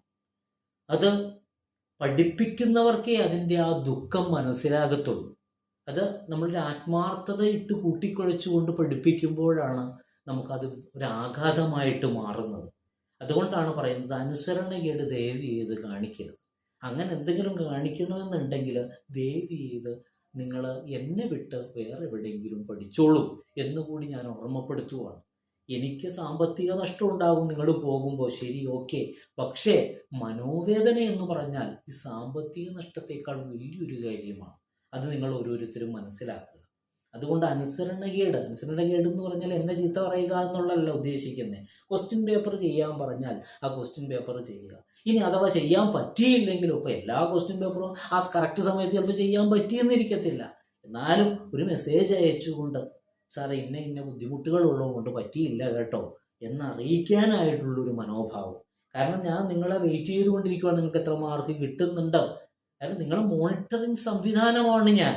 ആ മോണിറ്ററിങ് സംവിധാനത്തിൽ സംഭവങ്ങൾ കിട്ടിയാലല്ലേ എനിക്ക് നിങ്ങളെ അസസ് ചെയ്യാൻ പറ്റത്തുള്ളൂ. അപ്പം അതുകൊണ്ട് അങ്ങനെയുള്ള ഒരു രീതി നിങ്ങൾ ഒരു അനുസരണക്കേട് എന്നുള്ള രീതിയിലേക്ക് വരരുത്. ഈ പറഞ്ഞ കാര്യങ്ങളെല്ലാം നിങ്ങൾ ഉൾക്കൊള്ളണം. പുതിയ കുട്ടികളും ഇതിലുള്ളതുകൊണ്ട് കാര്യങ്ങൾ പറഞ്ഞു തരുവാണ്. നമുക്ക് ഓൺലൈൻ ക്ലാസ്സുകളും ഉണ്ടാകും. അതേപോലെ തന്നെ ഓൺലൈനിൽ വരുമ്പോൾ നിങ്ങൾക്ക് ചിലപ്പോൾ എല്ലാ ക്ലാസ്സിലും ചിലപ്പോൾ കൂടാൻ കഴിഞ്ഞില്ലെങ്കിൽ പേടിക്കണ്ട, അതിൻ്റെ റെക്കോർഡഡ് വേർഷനും ഉണ്ടാകും. അപ്പോൾ അത് ഒരു അടുത്ത ക്ലാസ്സിന് മുമ്പായിട്ട് നമുക്ക് ആ ക്ലാസ്സുകൾ അപ്ലോഡ് ചെയ്ത് കിട്ടും. അപ്പോൾ തുടക്കം നമുക്ക് ആഴ്ചയിൽ 3 ക്ലാസ് എന്നുള്ള രീതിയിൽ നമുക്ക് മുന്നോട്ട് പോകാം. ഇനി അത് കഴിയുമ്പോൾ എക്സാമൊക്കെ അടുത്തു, അല്ലെങ്കിൽ ആ കൺഫർമേഷൻ കൊടുക്കേണ്ട സമയമൊക്കെ വരുമ്പോൾ നമുക്ക് നമ്പർ ഓഫ് ക്ലാസ്സസ് കൂട്ടേണ്ടി വരും. അതുപോലെ തന്നെ ചിലപ്പോൾ 3 ക്ലാസ് എന്നുള്ളത് 4 ക്ലാസ്, അങ്ങനെ അത് എന്തായാലും നമ്മളൊരു ഗ്രൂപ്പ് ക്രിയേറ്റ് ചെയ്ത് ആ ഗ്രൂപ്പിൽ അറിയിക്കും. ഇനി പറയുന്ന അടുത്ത സംഗതി എന്ന് പറഞ്ഞു കഴിഞ്ഞാൽ, ഇന്ന് ഒരു ഡെമോ ക്ലാസ് ചെയ്യുന്നുണ്ട്. അതായത് നമ്മൾ ആ ക്ലാസ്, അതായത് അറിയാത്തവരുണ്ട് ഇതിൽ, അപ്പോൾ അവരൊന്ന് അറിയാൻ വേണ്ടിയിട്ട് നമ്മൾ അതിൽ വരുന്ന ഒരു ടോപ്പിക്ക്, ഒരു ക്ലാസ്, ചെറിയൊരു ക്ലാസ് പ്രൊവൈഡ് ചെയ്യുന്നുണ്ട്. ഇതൊരു ചെറിയൊരു തുടക്കം മാത്രം. അപ്പോൾ ആ ക്ലാസ് കേട്ടിട്ട് ആ ക്ലാസ് ഫോളോ ചെയ്യാൻ പറ്റുന്നുണ്ടോ, നിങ്ങൾ അതിൽ കംഫർട്ടാണോ എന്നുള്ളത് നിങ്ങൾ ഓരോരുത്തരും മനസ്സിലാക്കുക. അത് നിങ്ങൾക്ക് മനസ്സിലാകാത്തൊരു ക്ലാസ്സിൽ കൂടിയിട്ട് എന്താണോ കാര്യം? അപ്പോൾ ആദ്യം അത് മനസ്സിലാകുന്നുണ്ടോ? ഈ അധ്യാപകൻ ഈ വായ്ത്താളം മാത്രമേ ഉള്ളൂ, ഈ അധ്യാപകനെ കൊണ്ട് ഞങ്ങൾക്ക് എന്തെങ്കിലും പ്രയോജനം കിട്ടുമോ എന്നുള്ളത് ആ ക്ലാസ് കണ്ട് മനസ്സിലാക്കിയ ശേഷം നിങ്ങൾ ഓരോരുത്തരും, ഇതിൽ താല്പര്യമുള്ള ഓരോരുത്തരും, ആ ഗ്രൂപ്പിൽ കുറേ പേരുണ്ട് എന്ന് പറഞ്ഞിട്ട് കാര്യമില്ല. അതിൽ ആവശ്യമുള്ളവരും ആവശ്യമില്ലാത്തവരും ഒളിഞ്ഞു നോക്കുന്നവരും ഒക്കെ വന്ന് ഇതിൽ നിൽക്കുന്നുണ്ട്. എന്താണ് അതിൽ നടക്കുന്നത്, അവിടെ ഇനി ബിരിയാണി വിളമ്പുന്നുണ്ടോ എന്നൊക്കെ നോക്കി വന്ന് നിൽക്കുന്നവർ ഒത്തിരി പേരുണ്ടാവും. അപ്പോൾ അതുകൊണ്ട് ആവശ്യക്കാർ ഈ ക്ലാസ് കേട്ടതിന് ശേഷം ഇതിപ്പോൾ റെക്കോർഡഡ് വേർഷനും ഇടും. അപ്പോൾ അത് കേട്ടിട്ട് നിങ്ങൾ ഓരോരുത്തരും താല്പര്യമുള്ളവർ, ഓക്കെ ഇൻട്രസ്റ്റ് ആണ് സാറേ എന്ന് പറഞ്ഞാൽ വേറൊരു ഗ്രൂപ്പ് ക്രിയേറ്റ് ചെയ്തിട്ട് നമുക്ക് ആ ഗ്രൂപ്പിൽ, ഫീസ് ഇപ്പോൾ പറയുന്നില്ല കാരണം എത്ര പേരുണ്ട് എന്നുള്ളതൊന്ന് നോക്കട്ടെ. അതുപോലെ തന്നെ നിങ്ങളുടെ സഹപ്രവർത്തകരിലേക്ക് ഈ ഡെമോ ക്ലാസ്സിൻ്റെ ലിങ്ക് കൂടി ഒന്ന് അയച്ചു കൊടുത്തിട്ട് അവരും ഒന്ന് കാണട്ടെ. ആർക്കെങ്കിലും ചേരാൻ താല്പര്യമുണ്ടെങ്കിൽ ചേരുമോ എന്ന് നമുക്ക് നോക്കാം. ഡിസംബർ 4 വരെയാണ് ഇതിൻ്റെ ഡേറ്റ് ഉള്ളത്. അതുകൊണ്ട് തന്നെ നമ്മളെപ്പോഴും കേരളീയർ അവസാന നിമിഷമാണ് ഇതിന് ഓടിയെത്തുന്നത്. ആ ട്രെയിൻ പോകുമ്പോഴാണ് ഓടിച്ചാടി കയറുന്നത്, മനസ്സിലായി എന്ന് പറഞ്ഞതുപോലെ വെയിറ്റ് ചെയ്ത് നിൽക്കുവാണ്. എവിടെയാണ്, അവിടെ തുടങ്ങുന്നുണ്ടോ, അവൾ ചേരുന്നുണ്ടോ, ഇവൻ ചേരുന്നുണ്ടോ, എങ്കിൽ ഞാനും ചേരാം, അങ്ങനെയൊക്കെ പറഞ്ഞ് നിൽക്കുന്നുണ്ടാവും. അപ്പോൾ ഈ എന്തായാലും നമുക്ക് അടുത്ത ദിവസങ്ങളിൽ തന്നെ ക്ലാസ് തുടങ്ങണം, കാരണം വലിയൊരു സിലബസാണ്. അപ്പോൾ അതുകൊണ്ട് നിങ്ങളിത് നിങ്ങളുടെ ഫ്രണ്ട്സിലേക്കും ഒക്കെ ഒന്ന് അയച്ച് ആ രീതിയിൽ ഒന്ന് സഹകരിക്കണം എന്ന് ഞാൻ നിങ്ങളെ ഓരോരുത്തരെയും വിനീതമായിട്ട് ഓർമ്മപ്പെടുത്തുകയാണ്. അപ്പോൾ ക്ലാസ്സുകൾ ഈ രീതിയിലാണ്. അതിൻ്റെ നോട്ടുകൾ പ്രൊവൈഡ് ചെയ്യുന്നുണ്ട്. നിങ്ങൾ ഓരോരുത്തരും അതിന് വേണ്ടിയിട്ട് ബുക്സ് വാങ്ങിക്കുക. അതായത് നോട്ട് ബുക്കുകൾ ഒരു 4 ബുക്ക് വാങ്ങിക്കുക. ഓരോ ബുക്കിലും പറയുന്ന കാര്യങ്ങൾ ക്ലാസ്സിൽ കേൾക്കുമ്പോൾ തന്നെ ക്ലാസ്സിൽ കൂടുന്നവർ കുറിച്ചെടുക്കുക. അല്ല റെക്കോർഡഡ് ക്ലാസ് ആണ് കേൾക്കുന്നതെങ്കിൽ റെക്കോർഡഡ് ക്ലാസ് കേട്ട് ആ ക്ലാസ്സുകൾ കുറിച്ച് ആദ്യം എടുക്കുക. പിന്നെ അതിൻ്റെ PDF നോട്ടുകൾ വരുമ്പോൾ ഒന്നുകൂടി അത് ഒത്തു നോക്കുക. പിന്നെ ക്വസ്റ്റ്യൻ പേപ്പറുകൾ നമുക്ക് ആഴ്ചയിൽ ആ ക്വസ്റ്റ്യൻ പേപ്പറുകൾ ചെയ്യേണ്ടതുണ്ട്. പിന്നെ നമ്മൾ ഈ പ്രൊബേഷൻ ഓഫീസറുടെ തസ്തികയിൽ എല്ലാവർക്കും വളരെയേറെ ഉപകാരപ്പെട്ട ഒരു കാര്യമുണ്ട്. നമുക്ക് മോഡൽ ക്വസ്റ്റ്യൻ പേപ്പറുകൾ ചെയ്തു. മോഡൽ ക്വസ്റ്റ്യൻ പേപ്പറുകൾ വളരെയേറെ എല്ലാ കുട്ടികൾക്കും ഉപകാരപ്പെട്ടു എന്നുള്ളതാണ്. അതിലുള്ളവരുണ്ടോ എന്ന് തോന്നുന്നു. അമ്പിളിനെ അമ്പിളി, മോഡൽ ക്വസ്റ്റ്യൻ പേപ്പർ എങ്ങനെ ഉണ്ടായിരുന്നു? ഉപകാരപ്പെട്ടായിരുന്നോ? നല്ലോണം ഉപകാരപ്പെട്ടു സർ, നന്നായിട്ട് ഉപകാരപ്പെട്ടു. സാർ ഒരു 11ഓളം ക്വസ്റ്റ്യൻ തന്നിട്ടുണ്ടായിരുന്നല്ലോ, ക്വസ്റ്റ്യൻ പേപ്പറുകൾ നന്നായിട്ട്. ഓക്കെ. അപ്പോൾ മോഡൽ ക്വസ്റ്റ്യൻ പേപ്പർ എന്ന് പറഞ്ഞൊരു സ്ട്രാറ്റജി ഉപയോഗപ്പെടുത്തി.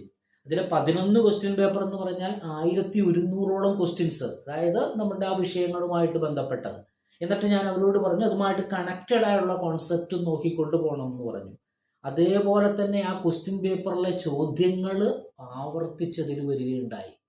നല്ലൊരു എമൗണ്ട് ക്വസ്റ്റ്യൻസ് അതിൽ ആവർത്തിച്ചു വന്നു. കുട്ടികൾക്ക് നല്ല രീതിയിൽ എഴുതാനായിട്ട്, പഠിച്ചവർക്ക് നല്ല രീതിയിൽ എഴുതാനായിട്ട് കഴിഞ്ഞു.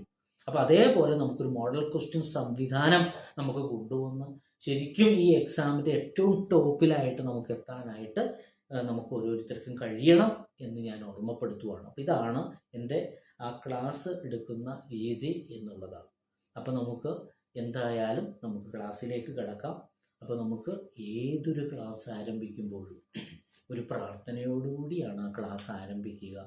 കാരണം ഇതിലിരിക്കുന്ന ഓരോരുത്തരും ഒരു ഗവൺമെൻറ് ജോലി കിട്ടണമെന്ന മനസ്സുകൊണ്ട് ആഗ്രഹിച്ചിട്ടാണ് നിങ്ങൾ ഓരോരുത്തരും ഈ ഗ്രൂപ്പിൽ വന്ന് ജോയിൻ ചെയ്തിരിക്കുന്നത്. നിങ്ങളുടെ വിലപ്പെട്ട സമയങ്ങൾ നഷ്ടപ്പെടുത്തിക്കൊണ്ടിരിക്കുന്നത്. ഒരു കുഞ്ഞിനു പോലും എനിക്ക് ജോലി വേണ്ട എന്നാഗ്രഹിച്ചല്ല ഇവിടെ വന്ന് ജോയിൻ ചെയ്തിരിക്കുന്നത്. അതുകൊണ്ട് തന്നെ നമ്മൾ കൃത്യമായിട്ട് പഠിച്ചാലേ നമുക്ക് രക്ഷപ്പെടാൻ കഴിയത്തുള്ളൂ. അതുകൊണ്ട് ഞാൻ ആരാധിക്കുന്ന, നിങ്ങൾ ആരാധിക്കുന്ന തമ്പുരാനോട് ഒരു നിമിഷം നമുക്കെല്ലാവർക്കും പ്രാർത്ഥിച്ചുകൊണ്ട് നമുക്ക് ആരംഭിക്കാം. സർവശക്തനായ ഞാൻ ആരാധിക്കുന്ന, നിങ്ങൾ ആരാധിക്കുന്ന തമ്പുരാനെ, ഞങ്ങൾക്ക് വളരെയേറെ ആഗ്രഹത്തോടു കൂടിയിട്ട് ഞങ്ങളുടെ വിലപ്പെട്ട സമയങ്ങൾ ഞങ്ങൾ വിനിയോഗിച്ചിരിക്കുവാണ് വലിയൊരു ലക്ഷ്യത്തിന് വേണ്ടിയിട്ട്. ആ ലക്ഷ്യം സാധൂകരിക്കാനായിട്ടുള്ള സർവശക്തിയും തമ്പുരാനെ നീ ഞങ്ങൾക്ക് നൽകി ഞങ്ങളെ നീ അനുഗ്രഹിക്കണേ നാഥ. അതുപോലെ തന്നെ ഞങ്ങൾക്ക് ഏതു പ്രതിസന്ധി വന്നാലും, എന്ത് ദുഃഖങ്ങൾ വന്നാലും അതിൽ തളർന്നു പോകാതെ ഞങ്ങളുടെ ലക്ഷ്യത്തിന് വേണ്ടി മുന്നോട്ട് പോകാനായിട്ടുള്ള സർവശക്തിയും തമ്പുരാനെ നീ ഞങ്ങൾക്ക് നൽകി അനുഗ്രഹിക്കണേ നാഥ. അതുപോലെ തന്നെ ഞങ്ങൾക്ക് ഉള്ള എല്ലാ പ്രതിസന്ധികളിലും ഞങ്ങളെ ഉയർത്തെഴുന്നേൽപ്പിക്കാനായിട്ട് ഞങ്ങളെ പഠിപ്പിക്കുന്ന ഈ ഗുരുനാഥനും സകലവിധ കഴിവുകളും നൽകി അനുഗ്രഹിക്കണേ നാഥ. അതുപോലെ ഞാൻ പറയുന്നത് നിങ്ങൾക്ക് പഠിക്കാനും പഠിപ്പിക്കാനുമായിട്ട് ഉള്ള കഴിവ് സർവശക്തനായ നാഥൻ എനിക്കും നൽകി അനുഗ്രഹിക്കട്ടെ എന്ന് ആത്മാർത്ഥമായിട്ട് പ്രാർത്ഥിച്ചുകൊണ്ട് ഞാൻ ആരാധിക്കുന്ന, നിങ്ങൾ ആരാധിക്കുന്ന സർവശക്തനായ നാഥൻ്റെ നാമത്തിൽ നമുക്ക് ആരംഭിക്കാം. അപ്പം നിങ്ങൾ എല്ലാവരും കാതും കണ്ണും കൂർപ്പിച്ചുകൊണ്ട് നമ്മുടെ ക്ലാസ്സിലേക്ക് ശ്രദ്ധിക്കുക. ഇത് നമ്മുടെ ജീവിതമാണ്. ഈ ജീവിത യാത്രയിൽ നിങ്ങളോടൊപ്പം, നിങ്ങളെ തളർത്താതെ നിങ്ങളെ വളർത്തിക്കൊണ്ടുവരാനായിട്ട് പ്രാപ്തനായിട്ടുള്ള ഒരു അധ്യാപകൻ നിങ്ങൾക്ക് കൂട്ടിനുണ്ട്. അതുകൊണ്ട് നിങ്ങൾ ഒരിക്കലും വിഷമിക്കേണ്ട. നമ്മൾ എന്തായാലും ഈ റാങ്ക് ലിസ്റ്റിൻ്റെ ഏറ്റവും ടോപ്പിൽ ഇടം പിടിച്ച് ഈ ജോലി നേടിയെടുത്തു കൊണ്ടുവരും എന്നുള്ള ആത്മവിശ്വാസത്തോടു കൂടി നമുക്ക് ആരംഭിക്കാം. അപ്പോൾ നമ്മൾ ഇന്ന് എടുക്കുന്നത് നമ്മുടെ ആ സിലബസ് വളരെ വാസ്റ്റ് സിലബസ് ആണ്. അപ്പോൾ അതിൽ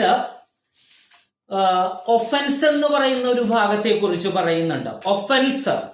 അപ്പോൾ ഒഫൻസ് എന്താണ് എന്ന് പറയുന്നതിന് മുമ്പ് ആ ഒഫൻസിനെ കുറിച്ച് പ്രതിപാദിക്കുന്നത് എന്തിലാണ് എന്നുള്ളത് നമ്മളൊന്ന് നോക്കണം. അത് ക്രിമിനൽ പ്രൊസീജിയർ കോഡിലാണ് പറയുന്നത്.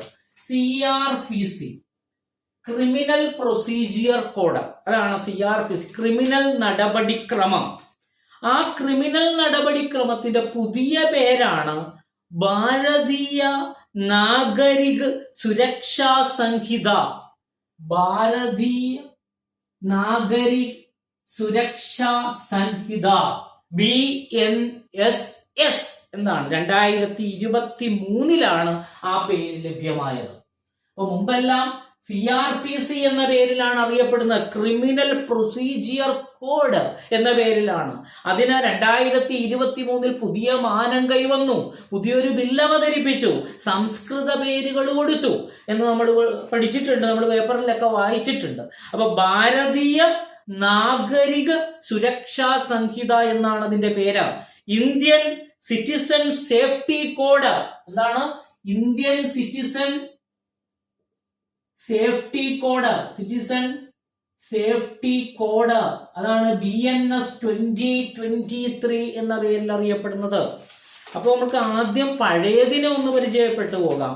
അതായത് ആദ്യമായിട്ട് ഈ CRPC ആദ്യമായിട്ട് ക്രിയേറ്റ് ചെയ്യുന്നത് 1882 ഈ CRPC ഫസ്റ്റ് ക്രിയേറ്റ് ചെയ്യുന്നത് 1882 അത് പിന്നീട് ഒരു ഭേദഗതി വന്നു, അമെൻഡ് ചെയ്തു. 1898 അത് ഭേദഗതി നടത്തുകയുണ്ടായി. പിന്നെ അതിനുശേഷമാണ് 1973 41ാമത്തെ ലോ കമ്മീഷന്റെ റിപ്പോർട്ട് പ്രകാരം അത് ക്രിമിനൽ പ്രൊസീജിയർ കോഡ് 1973 വരികയുണ്ടായി. 41ാമത്തെ ലോ കമ്മീഷൻ, 41st ലോ കമ്മീഷന്റെ റിപ്പോർട്ട് പ്രകാരം 1973 ക്രിമിനൽ പ്രൊസീജിയർ കോഡ് എന്ന് പറയുന്ന കോഡ് വന്നു. അപ്പൊ അത് കെയിം ഇൻ ടു ഫോഴ്സ്, പ്രാബല്യത്തിൽ വന്നത് 1 ഏപ്രിൽ 1974. 1974 ഏപ്രിൽ മാസം 1 അത് പ്രാബല്യത്തിൽ വരുന്നത്. അപ്പൊ 2023 ഭേദഗതി വരുന്നതിന് മുമ്പ് വരെ ഏതായിരുന്നു? ഈ 1974 പ്രാബല്യത്തിൽ വന്ന ക്രിമിനൽ നടപടിക്രമമാണ് നമ്മൾ ഫോളോ ചെയ്തുകൊണ്ടിരുന്നത്. അപ്പൊ CRPCയുടെ ജനനം അങ്ങനെയാണ്. 82 വന്നു, 898 അതില് അമെൻമെന്റ് വന്നു. ദെൻ 41ാമത്തെ ലോ കമ്മീഷൻ റിപ്പോർട്ട് പ്രകാരം CRPC 1973 വന്നു. അത് പ്രാബല്യത്തിൽ വന്നത് 1 ഏപ്രിൽ 1974 പഠിച്ചു.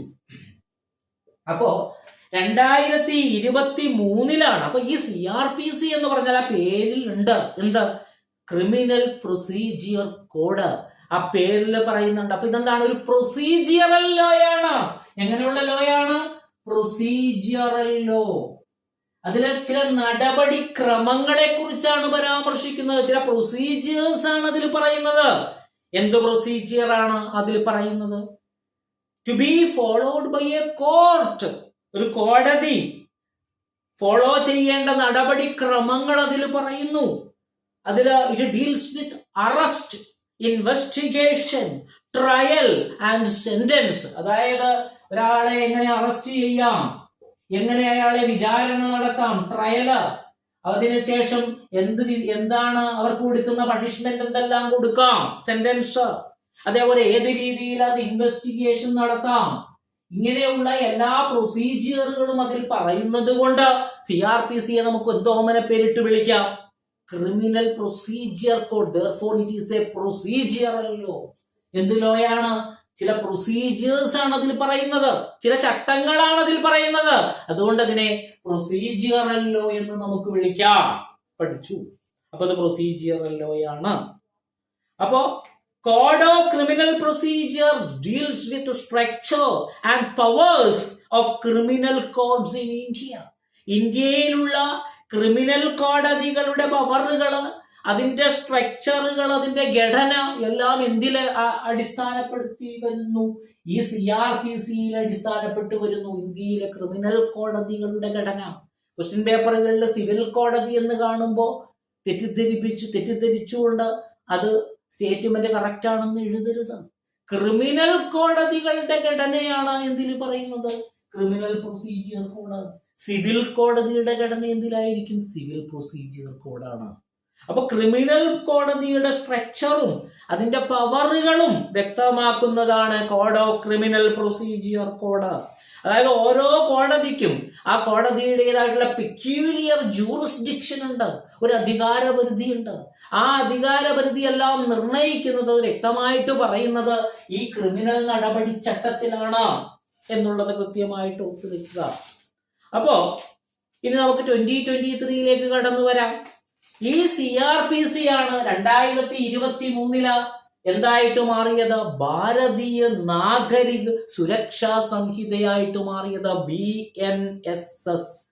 അപ്പൊ അതിന്റെ ബില്ല് ആദ്യമായിട്ട് അവതരിപ്പിച്ചത് ഓണറബിൾ മിനിസ്റ്റർ അമിത് ഷാ, നമ്മുടെ ആഭ്യന്തരമന്ത്രിയായ അമിത് ഷായാണ്.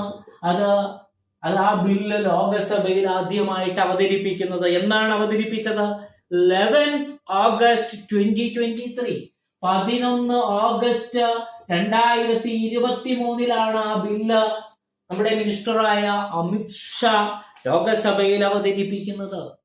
അത് ലോകസഭ പാസാക്കുന്നത് 20th ഡിസംബർ 2023. ലോകസഭ പാസാക്കുന്നത് 20th ഡിസംബർ 2023 ലോകസഭ അത് പാസാക്കുന്നു. ലോകസഭ പാസാക്കുന്നത് 20 ഡിസംബർ 2023. ഇനി രാജ്യസഭ അത് പാസാക്കുന്നത് തൊട്ടടുത്ത ദിവസം 21 ഡിസംബർ 2023. 21 ഡിസംബർ 2023 രാജ്യസഭ അത് പാസാക്കുന്നു. നമുക്കറിയാം, ഒരു ബില്ല് നിയമമാകണമെങ്കിൽ, ആക്ട് ആകണമെങ്കിൽ പാർലമെന്റിന്റെ 2 സഭകളിലും അത് അവതരിപ്പിക്കണം. ലോകസഭയിലും പാസ്സാകണം, രാജ്യസഭയിലും പാസ്സാകണം. ലോകസഭയിൽ പാസ്സാക്കിയത് എന്നാണ്? 20 ഡിസംബർ 2023. രാജ്യസഭ പാസ്സാക്കിയത് എന്നാണ്? 21 ഡിസംബർ 2023. അത് പ്രസിഡന്റ് ഒപ്പുവെക്കുന്നു, പ്രസിഡന്റ് അതിൽ സൈൻ ചെയ്യുന്നു. 25 ഡിസംബർ 2023 ഒരു ക്രിസ്മസ് ദിവസം 25 ഡിസംബർ 2023 പ്രസിഡന്റ് അതിൽ സൈൻ ചെയ്യുന്നു. പ്രസിഡന്റിന്റെ അസന്റ് കിട്ടുന്നു എന്ന് പറയുന്നു. പ്രസിഡന്റ് അതിൽ ഒപ്പുവെച്ചപ്പോൾ അത് എന്തായി? എനാക്റ്റഡ്. അത് ആക്റ്റായി മാറി. എനാക്റ്റഡ്. പ്രസിഡന്റ് അതിൽ ഒപ്പുവെച്ചു, അതൊരു ആക്ട് ആയിട്ട് മാറുന്നു. ഇനി അത് കെയിം ഇൻ ടു ഫോഴ്സ്, പ്രാബല്യത്തിൽ വരുന്നു. എന്നാ പ്രാബല്യത്തിൽ വരുന്നത്? വളരെ ഇമ്പോർട്ടന്റ്, 1 ജൂലൈ 2024 എന്നാണ് പ്രാബല്യത്തിൽ വരുന്നത്. Came into force 1 July 2024. 2024 July 1 അത് പ്രാബല്യത്തിൽ വരുന്നു. അങ്ങനെ നമ്മളുടെ BNSS ജനിക്കുകയാണ്. അപ്പൊ ആ BNSSലെ 39 ചാപ്റ്റേഴ്സ് ഉണ്ട്. 39 ചാപ്റ്ററുകളാണ് BNSSലുള്ളത്. അതില് 531 വകുപ്പുകളുണ്ട്, സെക്ഷൻസ്. And 531 sections. 531 സെക്ഷനുകൾ 39 ചാപ്റ്ററുകളിലായിട്ട് അതിൽ അണിനിരക്കുന്നുണ്ട്. അപ്പൊ പറഞ്ഞ കാര്യങ്ങൾ ഒന്നുകൂടി നമുക്ക് കടന്നു വരാം. കണ്ണും കാതും കൂർപ്പിച്ചിരിക്കുക. CRPC, ക്രിമിനൽ പ്രൊസീജിയർ കോഡ്, അതാണ് അതിന്റെ പഴയ പേര്. അതിന്റെ വരവെങ്ങനെയാണ്? 1882 വന്നു. പിന്നീട് അത് 1898 ഭേദഗതി വരികയുണ്ടായി. പിന്നീട് 41ാമത്തെ ലോ കമ്മീഷൻ 1973 ക്രിമിനൽ നടപടി ചട്ടം വന്നു. അതിനുശേഷം അത് പ്രാബല്യത്തിൽ വരുന്നത് 1974 1 ഏപ്രിലാണ്. അതെല്ലാം പഴയ കഥ. പുതിയ കഥയിലേക്ക് വരുന്നു. പുതിയ കഥയുടെ നായകനായിട്ട് ആര് വരുന്നു? അമിത് ഷാ വരുന്നു. അമിത് ഷാ ബില്ല് അവതരിപ്പിക്കുന്നു ലോകസഭയില്. എന്നാണ് ബില്ല് അവതരിപ്പിക്കുന്നത്? 11 ഓഗസ്റ്റ് 2023 ബില്ല് അവതരിപ്പിക്കുന്നു. അത് ലോകസഭ പാസാക്കിയത് എന്നാണ് ലോകസഭ പാസാക്കിയത്? ഒന്ന് പറഞ്ഞേ. എന്നാ ലോകസഭ പാസാക്കിയത്? ഞാൻ മാത്രം പറഞ്ഞുകൊണ്ടിരുന്നാ പോരാ, നിങ്ങൾ അവിടെ ഉണ്ടോന്ന് എനിക്കറിയണ്ടേ. ഒന്ന് പറഞ്ഞേ, ലോകസഭ എന്നാ പാസാക്കിയത്? ഒന്ന് പറഞ്ഞേ, ലോകസഭ എന്നാ പാസാക്കിയത്? 20th December 2023. നമുക്ക് വെൽഫെയർ ഓഫീസർ ആകണ്ടേ? എന്താ ഒരു ഉഷാറില്ലാത്തത്? നിങ്ങൾ ഓരോരുത്തരും എന്താണ്, ഭക്ഷണമൊന്നും കഴിക്കാതെയാണോ വന്നിരിക്കുന്നത്? അല്ലെങ്കിൽ ഇത് ഓണാക്കി വെച്ചിട്ട് വേറെ വല്ല പരിപാടിക്കും പോയിരിക്കുവാണോ? ഞാനിവിടെ തൊണ്ടകീറി ഇത് പറഞ്ഞുകൊണ്ടിരിക്കുവാണ്. നിങ്ങളോട് സിമ്പിളായിട്ട് അതിൻ്റെ ഒരു ആൻസർ ചോദിച്ചിട്ട് നിങ്ങൾക്ക് പറയാൻ പറ്റുന്നില്ല. അപ്പം നിങ്ങളെല്ലാവരും ഉറങ്ങുകയാണോ എന്ന് എനിക്കൊരു സംശയം. അപ്പം അതുകൊണ്ട് നിങ്ങളെല്ലാവരും ഉഷാറായിട്ട് ഒറ്റൊരു ശ്വാസത്തിൽ അങ്ങ് പറഞ്ഞേ. എന്നാ പറഞ്ഞേ ലോകസഭ പാസാക്കിയത്? എന്നാ ഒന്ന് പറഞ്ഞേ, അൺമുട്ടാക്കിയിട്ട്. 20th December 2023. കാരണം വീട്ടിലുള്ളവരും അറിയണം നമ്മൾ പഠിക്കുവാണ്. നമ്മുടെ കുട്ടികൾ അറിയണം, നമ്മുടെ മാതാപിതാക്കൾ അറിയണം, നമ്മുടെ ഭർത്താക്കന്മാര്, ഭാര്യമാരെല്ലാവരും അറിയണം നമ്മൾ പഠിക്കുവാണ്. എങ്കിലല്ലേ അതിന് സ്ഥാനമുള്ളൂ. അല്ലെങ്കിൽ നമ്മൾ പഠിച്ചുകൊണ്ടിരിക്കുമ്പോൾ ഇതെന്ത് പഠിക്കുവാണ് എന്ന് വിചാരിക്കും. നമ്മളുടെ പഠനം ഈ രീതിയിലാണ് മുന്നോട്ട് പോകേണ്ടത്. അപ്പൊ 20 ഡിസംബർ 2023 ലോകസഭ പാസ്സാക്കുന്നു. രാജ്യസഭ എന്നാ പാസ്സാക്കിയത്? 21 ഡിസംബർ 2023 രാജ്യസഭ പാസ്സാക്കുന്നു. ഇനി അത് ഒപ്പിടുന്നു ആരാ? പ്രസിഡന്റ് ഒപ്പിടുന്നു. എന്നാ ഒപ്പിട്ടത്? 25 ഡിസംബർ 2023. ഇനി അത് പ്രാബല്യത്തിൽ വരുന്നു. എന്നാ പ്രാബല്യത്തിൽ വരുന്നേ? 1 ജൂലൈ 2024. 1 ജൂലൈ 2020. അതിൽ എത്ര സെക്ഷൻസാ ഉള്ളത്? 539 ചാപ്റ്റേഴ്സ്. തെറ്റിപ്പോകരുത്. 39 ചാപ്റ്ററുകളിലായിട്ട് 531 സെക്ഷനുകളാണുള്ളത്. 531 സെക്ഷനുകളാണുള്ളത്. ഇനി എന്താണ് ഈ BNSSൽ വന്ന കീ ചേഞ്ചസ്, പ്രധാനപ്പെട്ട മാറ്റങ്ങൾ എന്തൊക്കെയാണ് എന്നുള്ളത് നോക്കാം. ഒന്നാമതായിട്ട് consolidating and simplifying the law. ഒന്നാമത് വന്ന മാറ്റം എന്താണ്? ലോ സിംപ്ലിഫൈ ചെയ്തു. അതേപോലെ consolidating and simplifying the law. നിയമം കൂടുതൽ കൺസോളിഡേറ്റ് ചെയ്തു. Consolidating and simplifying the law. ആ നിയമം കുറെ കൂടി ലളിതവൽക്കരിക്കുകയും കൺസോളിഡേറ്റ് ചെയ്യുകയും ചെയ്തു എന്നുള്ളത് BNSSന്റെ ഒരു പ്രത്യേകതയാണ്. The BNSS consolidate and simplify the law by repealing and amending number of provisions. ഇതിൽ പറഞ്ഞിരിക്കുന്ന പല സെക്ഷനുകളും അതിന്റെ അമെൻമെന്റ് ഭേദഗതി നടത്തിക്കൊണ്ട് ആ ലോയെ കുറച്ചുകൂടി ലളിതവൽക്കരിക്കുകയും കൺസോളിഡേറ്റ് ചെയ്യുകയും ചെയ്തു. അപ്പൊ ഒന്നാമത്തത് താഴെ കൊടുത്തിരിക്കുന്നവയിൽ BNSSനെ പറ്റി ശരിയായ പ്രസ്താവന അല്ലാത്തത് ഏത്, അല്ലെങ്കിൽ ശരിയായ പ്രസ്താവന ഏത് എന്നെല്ലാം പറഞ്ഞ ക്വസ്റ്റ്യൻസ് കാണാം. അപ്പൊ ഒന്നാമത് consolidate and simplify the law ഒന്നാമതായിട്ട്. രണ്ടാമതായിട്ട് improving the efficiency of the criminal justice system. Improving the efficiency of criminal justice system. Criminal നീതി വ്യവസ്ഥയ്ക്കിടെ ഇംപ്രൂവ്മെന്റ് സാധ്യമാക്കി. Improving the criminal justice system efficiency അത് ഇംപ്രൂവ് ചെയ്തു. ഇനി മൂന്നാമതായിട്ട് എന്താണ്? Strengthening the right of the accused. അക്യൂസ്ഡിന്റെ റൈറ്റ് സ്ട്രെങ്തൻ ചെയ്തു. Strengthening the right of the accused. പ്രതികളുടെ അവകാശങ്ങള് കുറച്ചുകൂടി സ്ട്രെങ്തൻ ചെയ്തു. എന്തൊക്കെ അവകാശങ്ങളാണ്?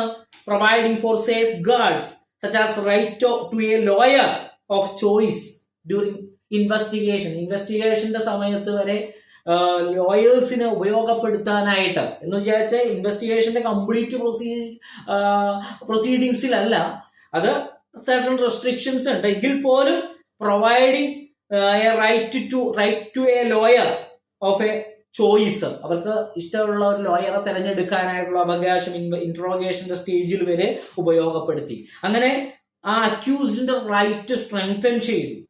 ഇനി അതേപോലെ തന്നെ ട്രയലിനെ സംബന്ധിച്ച് അടുത്ത ട്രയലിനെ സംബന്ധിച്ച് എന്താണ്? Dispose the case within A specified time period. ഒരു നിശ്ചിത സമയപരിധിക്കുള്ളിൽ ആ കേസുകൾ ഡിസ്പോസ് ചെയ്യാനായിട്ട് അതിൽ വ്യവസ്ഥ ചെയ്തു. ഒരു നിശ്ചിത സമയത്തിനുള്ളിൽ കേസുകൾ ഇത്ര മാസം കൊണ്ട് തീർക്കണം എന്നുള്ളത് വ്യവസ്ഥ ചെയ്തു. അതേപോലെ അറസ്റ്റിനെ പറ്റിയിട്ടുള്ള പ്രൊവിഷൻസ്. അതായത് the BNSS expands the grounds for arrest and allow for arrest without warrant in a wider range of cases. അതായത് BNSS ആ എന്ത് ഗ്രൗണ്ടിലാണ് അറസ്റ്റ് ചെയ്യണമെന്നും അതേപോലെ തന്നെ അറസ്റ്റ് വാറണ്ട് കൂടാതെ കേസുകളിൽ അറസ്റ്റ് ചെയ്യാൻ പറ്റുന്ന കേസുകൾ കൂട്ടുകയും ചെയ്തു. വാറണ്ടില്ല, എല്ലാത്തിലും വാറണ്ട് വേണമെന്ന് നിർബന്ധമില്ല എന്നുള്ള രീതിയിലേക്കാക്കി. അതേപോലെ തന്നെ ഇൻവെസ്റ്റിഗേഷനിലും മാറ്റങ്ങൾ വന്നു. കേസ് അന്വേഷണങ്ങളില് അതായത് BNSS gives police has more powers to investigate the crimes and requires them to complete investigation within a specified time period. എന്താണ് BNSS? more power given to the investigate the crime. ക്രൈമുകൾ investigate ചെയ്യുന്നത് police ഓഫീസർമാർക്ക് കൂടുതൽ power കൊടുത്തു. അതേപോലെ complete and requires them to complete the investigation within a specific, ആ investigation ഒരു specified പീരീഡിൽ കംപ്ലീറ്റ് ചെയ്യണമെന്നും വ്യവസ്ഥ ചെയ്തു. അപ്പൊ എന്തൊക്കെയാണ് BNSS വന്ന മാറ്റങ്ങൾ? ഇത് കൃത്യമായിട്ട് നോക്കി വെക്കുക. ക്വസ്റ്റ്യൻ പേപ്പറിൽ കാണുമ്പോൾ പൊട്ടം ബിസ്ക്കറ്റ് കണ്ട പോലെ ഇരിക്കരുത്, മനസ്സിലായോ? അപ്പൊ അതിനു വേണ്ടിയാണ് എല്ലാ കാര്യങ്ങളും പറഞ്ഞു തരുന്നത്. അപ്പൊ എന്താണ് BNSS വന്ന പ്രധാനപ്പെട്ട മാറ്റങ്ങൾ എന്തൊക്കെയാണ്? ഒന്ന്, consolidating and simplifying the law. ആ നിയമം തന്നെ ഒന്ന് ലളിതവൽക്കരിച്ചു. അതുപോലെ കൺസോളിഡേറ്റ് ചെയ്തു. അതിലുള്ള പ്രൊവിഷൻസിലൊക്കെ കുറച്ചൊക്കെ മാറ്റങ്ങൾ വരുത്തിയത് കൺസോളിഡേറ്റ് ചെയ്യുകയും സിംപ്ലിഫൈ ചെയ്യുകയും ചെയ്തു. ഒന്നാമത്തെ പോയിന്റ്. രണ്ടാമത് എന്താണ്? ഇംപ്രൂവിങ്. എന്താണ് ഇംപ്രൂവ് ചെയ്തത്? The efficiency of the criminal justice system. Criminal justice സിസ്റ്റത്തിന്റെ എഫിഷ്യൻസി ഇംപ്രൂവ് ചെയ്യുക എന്നുള്ള ലക്ഷ്യം BNSSന്റെ ഒരു വലിയൊരു കീ ചേഞ്ച് ആണ് അതിലുണ്ടായത്. അതേപോലെ തന്നെ മൂന്നാമതായിട്ട് എന്താ പറഞ്ഞത്? Strengthening the right of the accused. നമ്മുടെ അക്യൂസ്ഡിന്റെ, പ്രതിയുടെ അവകാശങ്ങൾ കുറച്ചുകൂടി സ്ട്രെങ്തൻ ചെയ്തു. അതായത് പ്രതിക്ക് right to lawyer of a choice, അതായത് ആ പ്രതിക്ക് ആവശ്യമുള്ള ലോയറെ എൻഗേജ് ചെയ്യാം. എപ്പോ?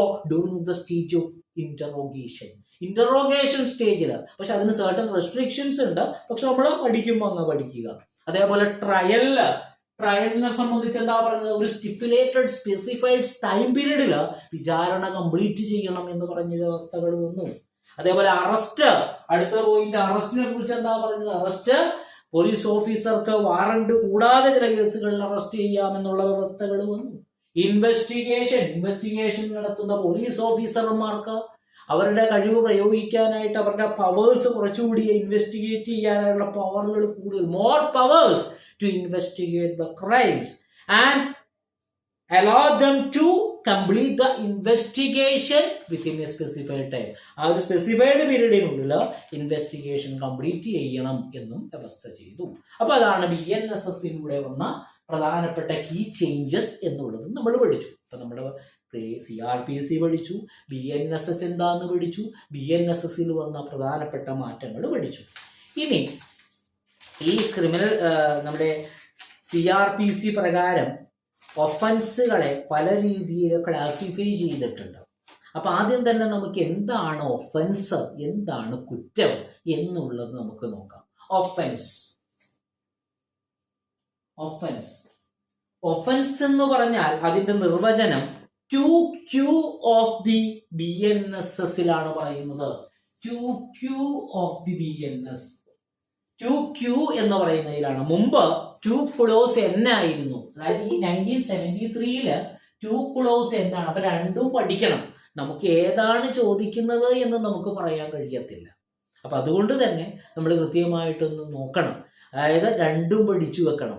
അതായത് ഇപ്പോഴത്തേതിൽ 2Q ഓഫ് ദ BNSS, ഭാരതീയ നാഗരിക സുരക്ഷാ സംഹിതയിൽ 2Qയിലാണ് പറയുന്നത്. പക്ഷെ പഴയ നമ്മുടെ CRPCയിൽ പറയുന്നത് 2 ക്ലോസ് N എന്ന് പറയുന്ന പ്രൊവിഷനിലാണ് പറയുന്നത്. എന്താണ് ഒഫൻസ് എന്ന് പറഞ്ഞാൽ?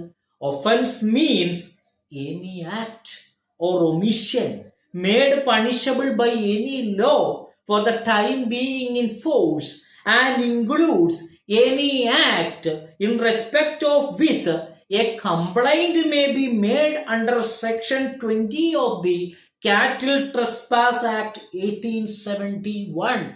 ഒരു ചുക്കും മനസ്സിലായില്ല, പൊട്ടൻ ബിസ്ക്കറ്റ് കണ്ട പോലെ ഇരിക്കുകയാണ് എന്ന് എനിക്കറിയാം. അതുകൊണ്ട് ഒന്നുകൂടി വിശദീകരിച്ചു തരാം. ഒഫൻസ് മീൻസ്, ഒഫൻസ് എന്ന് പറഞ്ഞാൽ എനി ആക്ട്, ഏതൊരു ആക്ടും വരും. ഓർ ഒമിഷൻ, അല്ലെങ്കിൽ ആക്ട് ചെയ്യാതിരിക്കുന്നതും വരും. Made punishable by any law for the time being force, ഇവിടെ നിലനിൽക്കുന്ന ഏതെങ്കിലും ഒരു നിയമപ്രകാരം പണിഷബിൾ ആക്കിയിട്ടുള്ള ഏതൊരു കുറ്റകൃത്യമോ, എനി ആക്ട് ഓർ ഒമിഷൻ, അതിന്റെ ഓമന പേരാണ് ഒഫൻസേ എന്ന് വിളിക്കാം. ആൻഡ് ഇൻക്ലൂഡ്സ്, അതിൽ ഏതുകൂടി കടന്നു വരും? എനി ആക്ട്, ഏതൊരു പ്രവൃത്തിയും. ഇൻ റെസ്പെക്ട് ഓഫ് വിച്ച്, അതുമായിട്ട് ബന്ധപ്പെട്ട A complaint may be made under section 20 of the cattle trespass act, അതായത് 1871 കാറ്റിൽ ട്രസ്പാസ് ആക്ട് പ്രകാരം ഫയൽ ചെയ്ത കംപ്ലൈന്റുകൾ ഉൾപ്പെടെ അണ്ടർ സെക്ഷൻ 20 പ്രകാരമുള്ള കാറ്റിൽ ട്രസ്പാസ് ആക്ട് എന്ന് പറഞ്ഞൊരു ആക്ട് ഉണ്ട് 1871. അതായത് കാറ്റില് വേറെ ഒരാളുടെ അതിർത്തിയിലേക്ക് കടന്നു കഴിഞ്ഞാലുള്ള ഇത്. അപ്പൊ അതുമായിട്ട് ബന്ധപ്പെട്ട ഒരു ചട്ടമുണ്ട്, അതാണ് കാറ്റിൽ ട്രസ്പാസ് ആക്ട്. അപ്പൊ ഈ കാറ്റിൽ ട്രസ്പാസ് ആക്ടിലെ 20 സെക്ഷൻ പ്രകാരം ഉള്ള ഫയൽ ചെയ്യുന്ന കംപ്ലൈന്റ്, പരാതി ഉൾപ്പെടെയുള്ള എല്ലാ കാര്യങ്ങളും എന്തിനു വരും? ഒരു ഒഫൻസ് എന്ന് പറഞ്ഞാൽ കടന്നു വരുമെന്നാണ് പറയുന്നത്. അപ്പൊ എന്താണ്, ഒന്നുകൂടി ഒന്ന് പറഞ്ഞു നോക്കാം. ഒഫൻസ് എന്ന് പറഞ്ഞാൽ ആദ്യത്തെ ഡെഫിനിഷൻ എന്താണ്? Any act or omission. ആ ആക്ടിന്റെയും ഒമിഷന്റെയും പ്രത്യേകത എന്താണ്? That made punishable under the law time being in force. ഇവിടെ നിലനിൽക്കുന്ന ഏതൊരു നിയമപ്രകാരവും ആ ആക്ടോ അല്ലെങ്കിൽ ആ ഒമിഷനോ പണിഷബിൾ ആണ്. അത്തരത്തിലുള്ള ഒരു പ്രവൃത്തി ഒഫൻസ് ആണ്. അതായത് ഇവിടെ ഉള്ള നിയമം ഏതെങ്കിലും ഇന്ത്യൻ പീനൽ കോഡ് പോയി ഭാരതീയ ന്യായ സംഹിതയായി. അപ്പോൾ ആ ഇന്ത്യൻ ശിക്ഷാ നിയമം അല്ലെങ്കിൽ ഭാരതീയ ന്യായ സംഹിത പ്രകാരം ഏതെങ്കിലും ഇപ്പോൾ ഡൗറി കൊടുക്കുന്നത്, സ്വീകരിക്കുന്നതും കൊടുക്കുന്നതും ഒക്കെ കുറ്റകൃത്യം. അപ്പൊ അതെന്താണ്? ഇതൊരു ഒഫൻസാണ്. ഇവിടെ നിലനിൽക്കുന്ന ഒരു നിയമപ്രകാരം. അതേപോലെ ഡൊമസ്റ്റിക് വയലൻസ് നടത്തുന്നു. അപ്പൊ ഇവിടെ നിലനിൽക്കുന്ന ഡൊമസ്റ്റിക് വയലൻസ് ആക്ട് പ്രകാരം അത് made punishable under the law. അപ്പൊ അതെന്താണ്? അതൊരു ഒഫൻസ് ആണ്. അപ്പൊ ഒഫൻസ് എന്ന് പറഞ്ഞാൽ അതിൽ വരുന്ന കാറ്റഗറി ഏതൊക്കെയാണ്? ഏതൊരു ആക്ടും വരും, അല്ലെങ്കിൽ ഏതൊരു ഒമിഷനും വരും. Any act or omission. ഇപ്പൊ ഒമിഷൻ എന്ന് പറഞ്ഞു കഴിഞ്ഞാൽ ഇപ്പൊ ഒരു ഉദ്യോഗസ്ഥൻ ഒരു കാര്യം ചെയ്തു കൊടുക്കേണ്ടതുണ്ട്, അയാൾക്ക് ധാർമ്മികമായ ഉത്തരവാദിത്വമുണ്ട്, അത് അയാൾ ചെയ്യുന്നില്ല. ഒമിഷൻ അയാളുടെ ഭാഗത്തു നിന്നുണ്ടാകുന്നു. അപ്പൊ അതൊരു ഒഫൻസ് ആയിട്ട് വരും. അപ്പൊ any act or omission that made punishable under any law for the time being force. Plus അതിന്റെ കൂടെ ഏതുകൂടി വരും? A complaint made under section 20 of the കാറ്റിൽ ട്രസ്പാസ് ആക്ട്. കാറ്റിൽ ട്രസ്പാസ് 1871 കാറ്റിൽ ട്രസ്പാസ് ആക്ടിലെ സെക്ഷൻ 20 പ്രകാരം ഫയൽ ചെയ്യുന്ന കംപ്ലൈന്റും ഒഫൻസിന്റെ പരിധിയിൽ വരും. അപ്പൊ രണ്ട് കാര്യങ്ങൾ താഴെ കൊടുത്തിരിക്കുന്നതിൽ ഏതാണ് ഒഫൻസ്? ചോദിച്ച ചോദ്യമാണ്. ഒഫൻസ് എന്ന് പറഞ്ഞാൽ രണ്ട് category, any act or omission. അതിന്റെ പ്രത്യേകത എന്താണ്? എന്താ പ്രത്യേകത? ആക്ടിന്റെയും ഒമിഷന്റെ പ്രത്യേകത എന്താ? ഒന്ന് പറഞ്ഞേ, എന്താ പ്രത്യേകത? ആക്ടിന്റെയും ഒമിഷന്റെ പ്രത്യേകത എന്താണ്? That act or omission. പറയേ, എന്താണ്?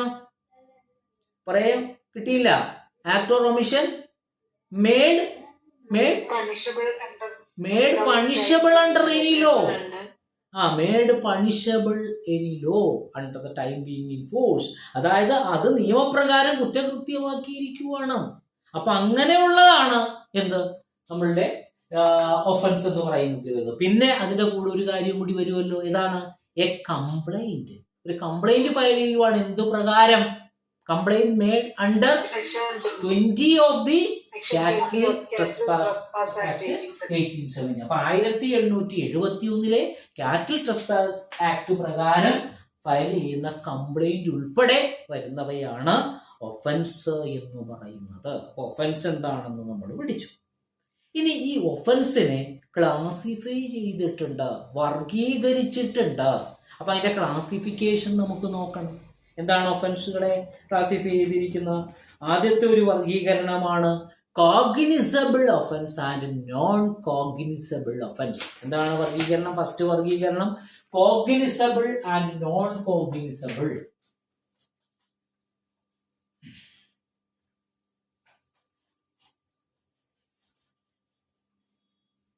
Cognizable and non cognizable. Cognizable, non cognizable.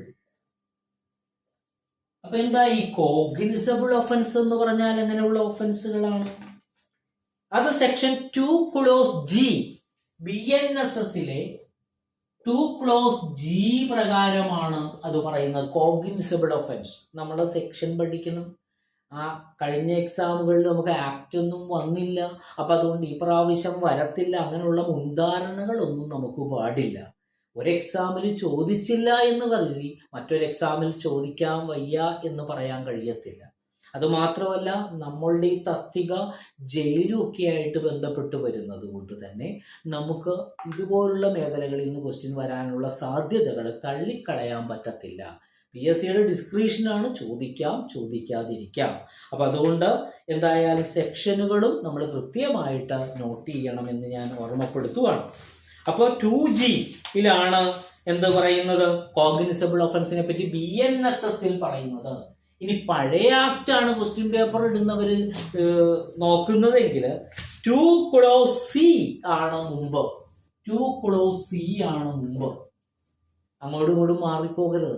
പഴയ ആക്ട് പ്രകാരം CRPC 1973 എന്ന് പറയുന്നത് പ്രകാരമാണെങ്കിൽ 2C ആണ്.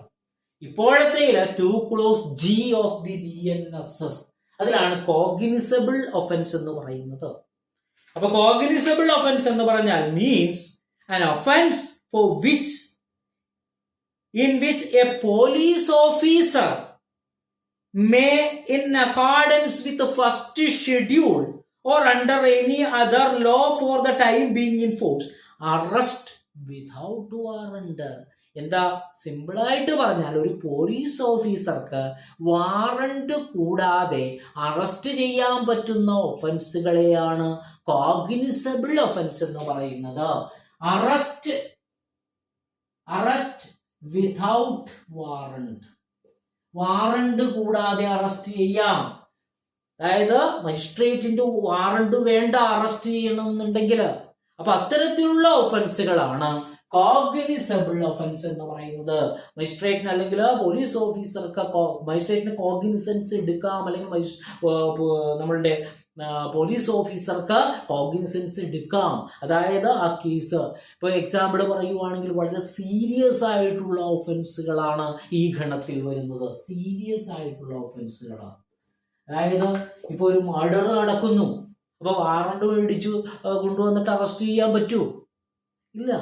ഒരു റേപ്പ് നടന്നു, അതൊക്കെ സീരിയസ് കേസുകളാണ്. അപ്പൊ അങ്ങനെയുള്ള കേസുകളിൽ എന്താണ്, അവിടെ പോലീസ് ഓഫീസർക്ക് മജിസ്ട്രേറ്റിന്റെ ഉത്തരവ് നോക്കി നിൽക്കേണ്ട കാര്യമില്ല, ഓടിപ്പോയി അറസ്റ്റ് ചെയ്യാം, എന്നിട്ട് ഇൻവെസ്റ്റിഗേഷൻ സ്റ്റാർട്ട് ചെയ്യാം.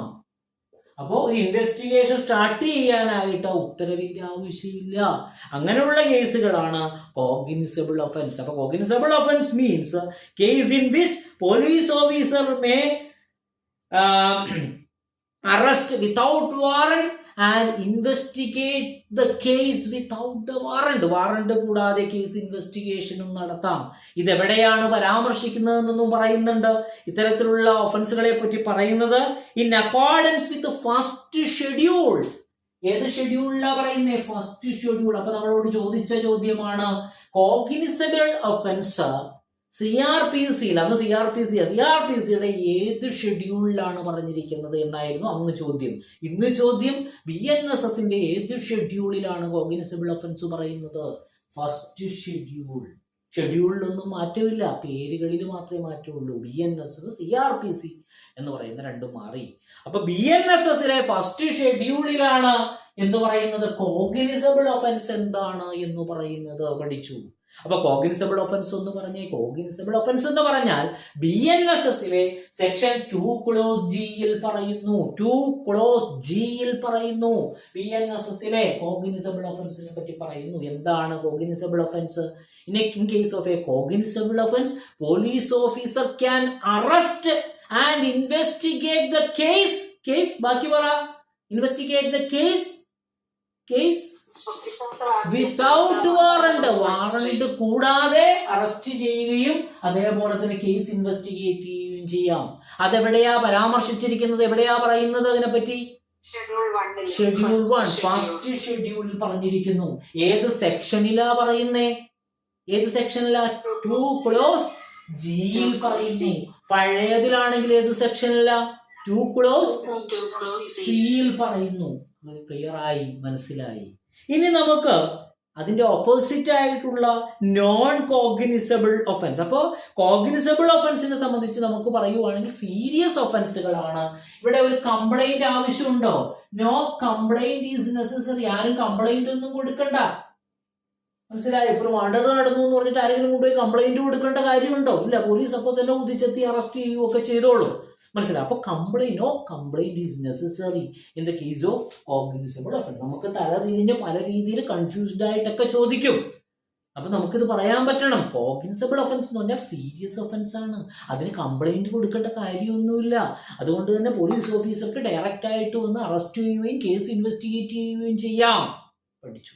ഇനി നോൺ കോഗ്നിസബിൾ ഒഫൻസ് എന്ന് പറഞ്ഞാൽ ടു ക്ലോസ് ഓ. എന്താണ്? ടു ക്ലോസ് ഓയിലാണ് നോൺ കോഗ്നിസബിൾ ഒഫൻസിനെ പറ്റി പറയുന്നത്. നോൺ, അപ്പൊ ഓ എന്ന് ഓർക്കുക. Non cognizable offence two clause ഓയിൽ വ്യക്തവും കൃത്യവുമായിട്ട് പറയുന്നു.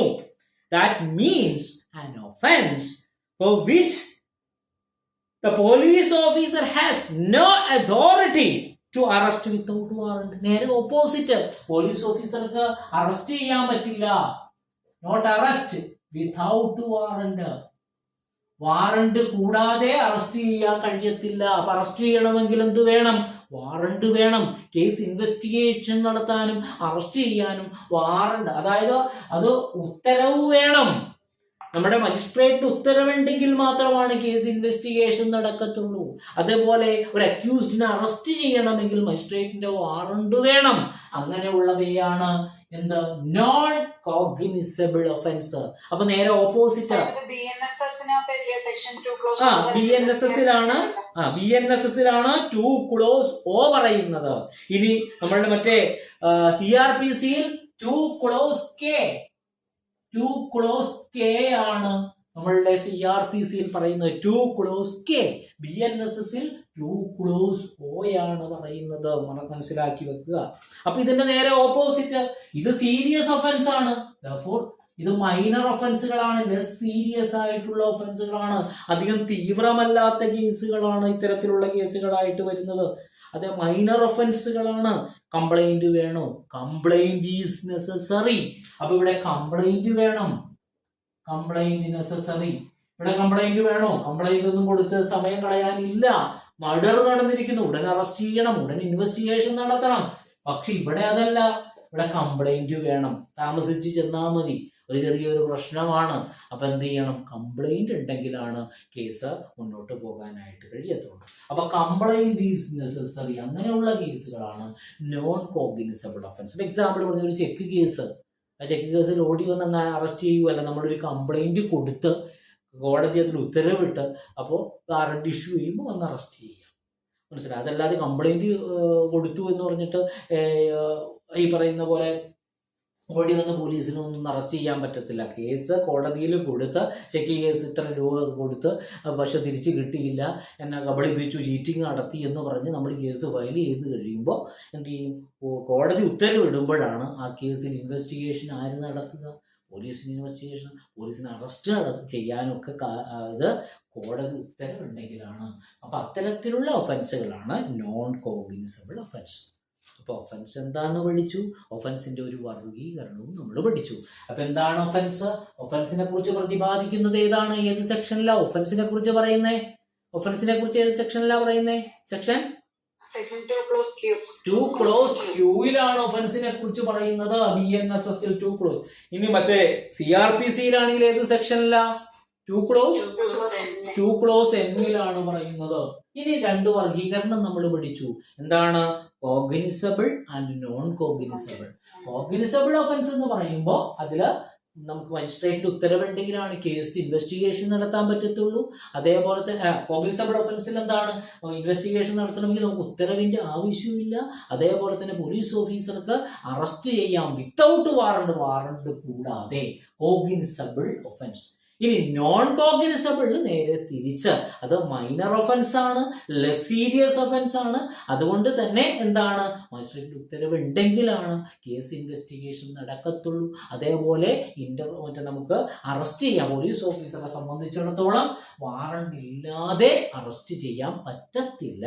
അതാണ് നോൺ കോഗ്നിസബിൾ ഒഫൻസ്. അത് പഴയ CRPC-യിൽ 2 ക്ലോസ് കെയിൽ പറയുന്നു. ഇപ്പൊ BNSS-ൽ 2 ക്ലോസ് ഓയിൽ പറയുന്നു. അപ്പോൾ ഇതാണ് അതിൻ്റെ ഒരു ഇത്. അപ്പോൾ അത് ഏതായാലും അവിടെ വരെ നിൽക്കട്ടെ. അപ്പം ഞാൻ ഒരു ഡെമോ ആണ് നമ്മൾ ചെയ്തത്. അപ്പോൾ ഏകദേശം ഒരു ഐഡിയ ഒക്കെ നമുക്ക് മനസ്സിലായിട്ടുണ്ടാകും. കുറേ ഒഫൻസ്, കുറേ ടു ക്ലോസോ, കുറേ ടു ക്ലോസ്ക്ക് ഇങ്ങനെയൊക്കെ പഠിച്ചു കഴിഞ്ഞപ്പോൾ ആകെ ഒരു കൺഫ്യൂഷനിലാണ്. അപ്പോൾ എന്താണ് ജോസഫേട്ടൻ, ജേക്കബേട്ടൻ, അപ്പം ഞാൻ ആരാ എന്നുള്ള രീതിയിൽ ഇങ്ങനെ ഇരിക്കുകയാണ് എന്നൊക്കെ എനിക്കറിയാം. അതായത് എന്ത് വേണം തമ്പുരാനെ, വെൽഫെയർ ഓഫീസറിന് പഠിക്കണോ, പോകണോ, നിൽക്കണോ, ഇരിക്കണോ, ഇങ്ങനെയൊക്കെ ഇരുന്ന് ആലോചിക്കുന്നുണ്ടാകും. എല്ലാ പഠനത്തിലും ഈ ആദി ബുദ്ധിമുട്ടുകൾ എന്തായാലും ഉണ്ടാകും എന്നുള്ളത് ദയവ് ചെയ്ത് നിങ്ങൾ ഓരോരുത്തരും മനസ്സിലാക്കുക. ഒന്നും സിമ്പിളായിട്ട് നമുക്ക് ഈ ദുനിയാവിൽ, ഈ ലോകത്തിൽ നമുക്ക് നേടിയെടുക്കാൻ കഴിയത്തില്ല. നമുക്ക് കുറേ കഷ്ടപ്പെട്ടാലാണ് നമുക്ക് ആ ലക്ഷ്യത്തിലെത്താനായിട്ട് കഴിയത്തുള്ളൂ. അപ്പം അതുകൊണ്ട് നമുക്ക് ആ ലക്ഷ്യം നേടണ്ടേ എന്ന് പറഞ്ഞേ. എന്താ നിങ്ങൾക്കൊരു ഉഷാറില്ലാത്തത്? എല്ലാവരും ഉറക്കെ പറയുന്നേ. കാരണം വേണ്ടേ, നമുക്ക് വേണ്ട. നിങ്ങൾക്ക് ആദ്യം first impression is the best impression എന്ന് പറയുന്നത് പോലെ നിങ്ങൾക്ക് അതിനുള്ളൊരു താല്പര്യം വരണമെങ്കിൽ നിങ്ങൾ തന്നെ മനസ്സിനോട് അങ്ങ് പറയണം, എനിക്കിത് വേണം, ഇതെൻ്റെ ജീവിതമാണ്. സുരേഷ് ഗോപി തൃശ്ശൂർ മത്സരിച്ചപ്പോൾ ആ തൃശ്ശൂർ ഞാൻ അങ്ങ് എടുക്കുക എന്നാ പറഞ്ഞത്. അന്ന് എടുത്തില്ല, പിന്നെ എടുത്തു.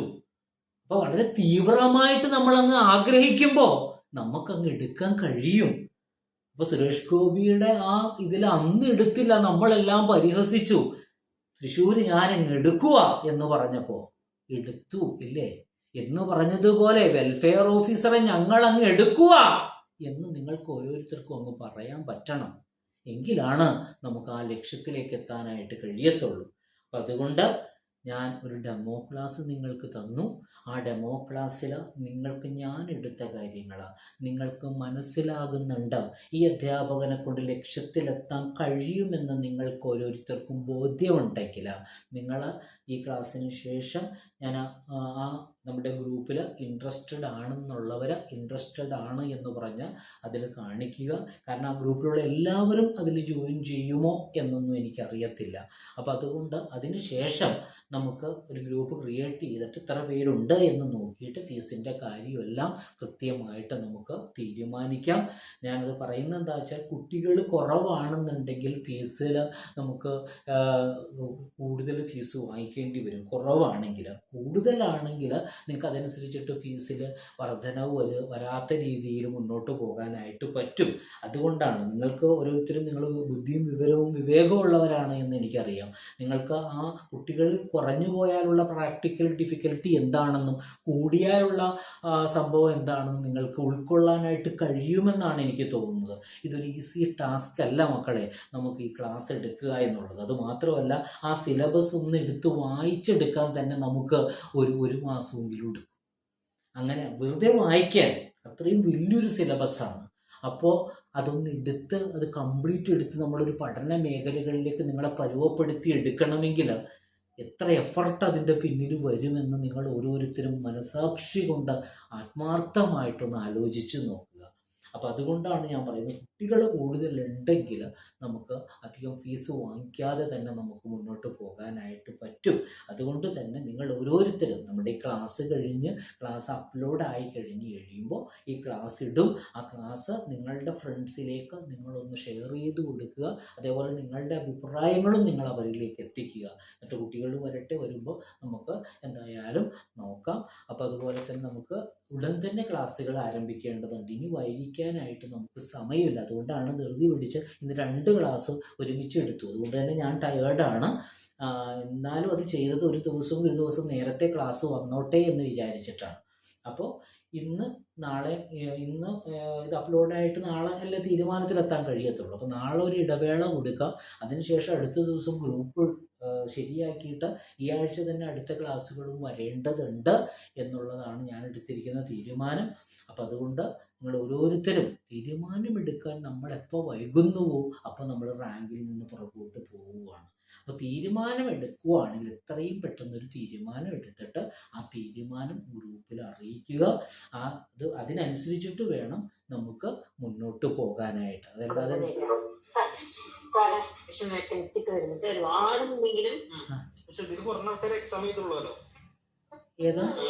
എന്തെങ്കിലും പറയുന്നുണ്ടോ? ഹലോ, എന്തെങ്കിലും ചോദിക്കുന്നുണ്ടോ? ആ സാറേ ഡൗട്ടുണ്ട്. ഇപ്പൊ ഈ വന്നേക്കുന്ന സിലബസിനകത്ത് കുറച്ച് മറ്റേതുപോലെ തന്നെ ICSE ചേഞ്ച് എക്സാം എടുക്കുമ്പോൾ വരാൻ ചാൻസ് കാണിച്ചില്ലേ സാറേ? തീർച്ചയായിട്ടും ഉണ്ടാവും. അതല്ല ഞാൻ പറഞ്ഞു, അത് 2018 വന്ന സിലബസ് ആണ്. ആ സിലബസിൽ എന്തായാലും മാറ്റം ഉണ്ടാവും. പിന്നെ നമുക്ക് കുറച്ച് വൈഡായിട്ട് അങ്ങ് പഠിച്ചു പോവുക എന്ന് മാത്രം. മനസ്സിലായോ? അത് നമുക്ക് ആ മേഖലയുമായിട്ട് ബന്ധപ്പെട്ട കാര്യങ്ങൾ കുറച്ചുകൂടി വൈഡ് ആയിട്ട് നമ്മൾ പഠിച്ചു പോകണം. എന്തായാലും ആ സിലബസിൽ കുറച്ച് ഭാഗങ്ങൾ എന്തായാലും ഉണ്ടാകും. ഇപ്പൊ ICDSൽ സംഭവിച്ച പോലെ തന്നെ നല്ല സമൂലമായ മാറ്റങ്ങൾ വരാനുള്ള സാധ്യതകൾ ഏറെയാണ്. 5 വർഷം കഴിഞ്ഞപ്പോൾ PSC കുറേയേറെ മുന്നോട്ട് പോയി. അതനുസരിച്ചിട്ട് മാറ്റങ്ങൾ അതനുസരിച്ചിട്ട് വരും. മനസ്സിലായോ? അപ്പൊ അതുകൊണ്ട് ആ സിലബസ് കണ്ട് ആരും വേറെ ഗ്രൂപ്പിന്റെ ഡിസ്കഷൻ എല്ലാം നടക്കുന്നുണ്ടായിരുന്നോ?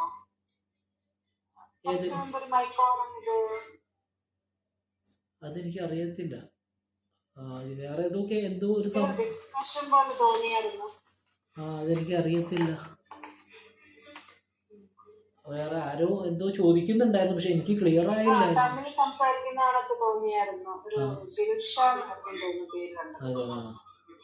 ദിൽഷ എന്ന് പറഞ്ഞപ്പോ തന്നെ ആ ദിൽഷ പോയി.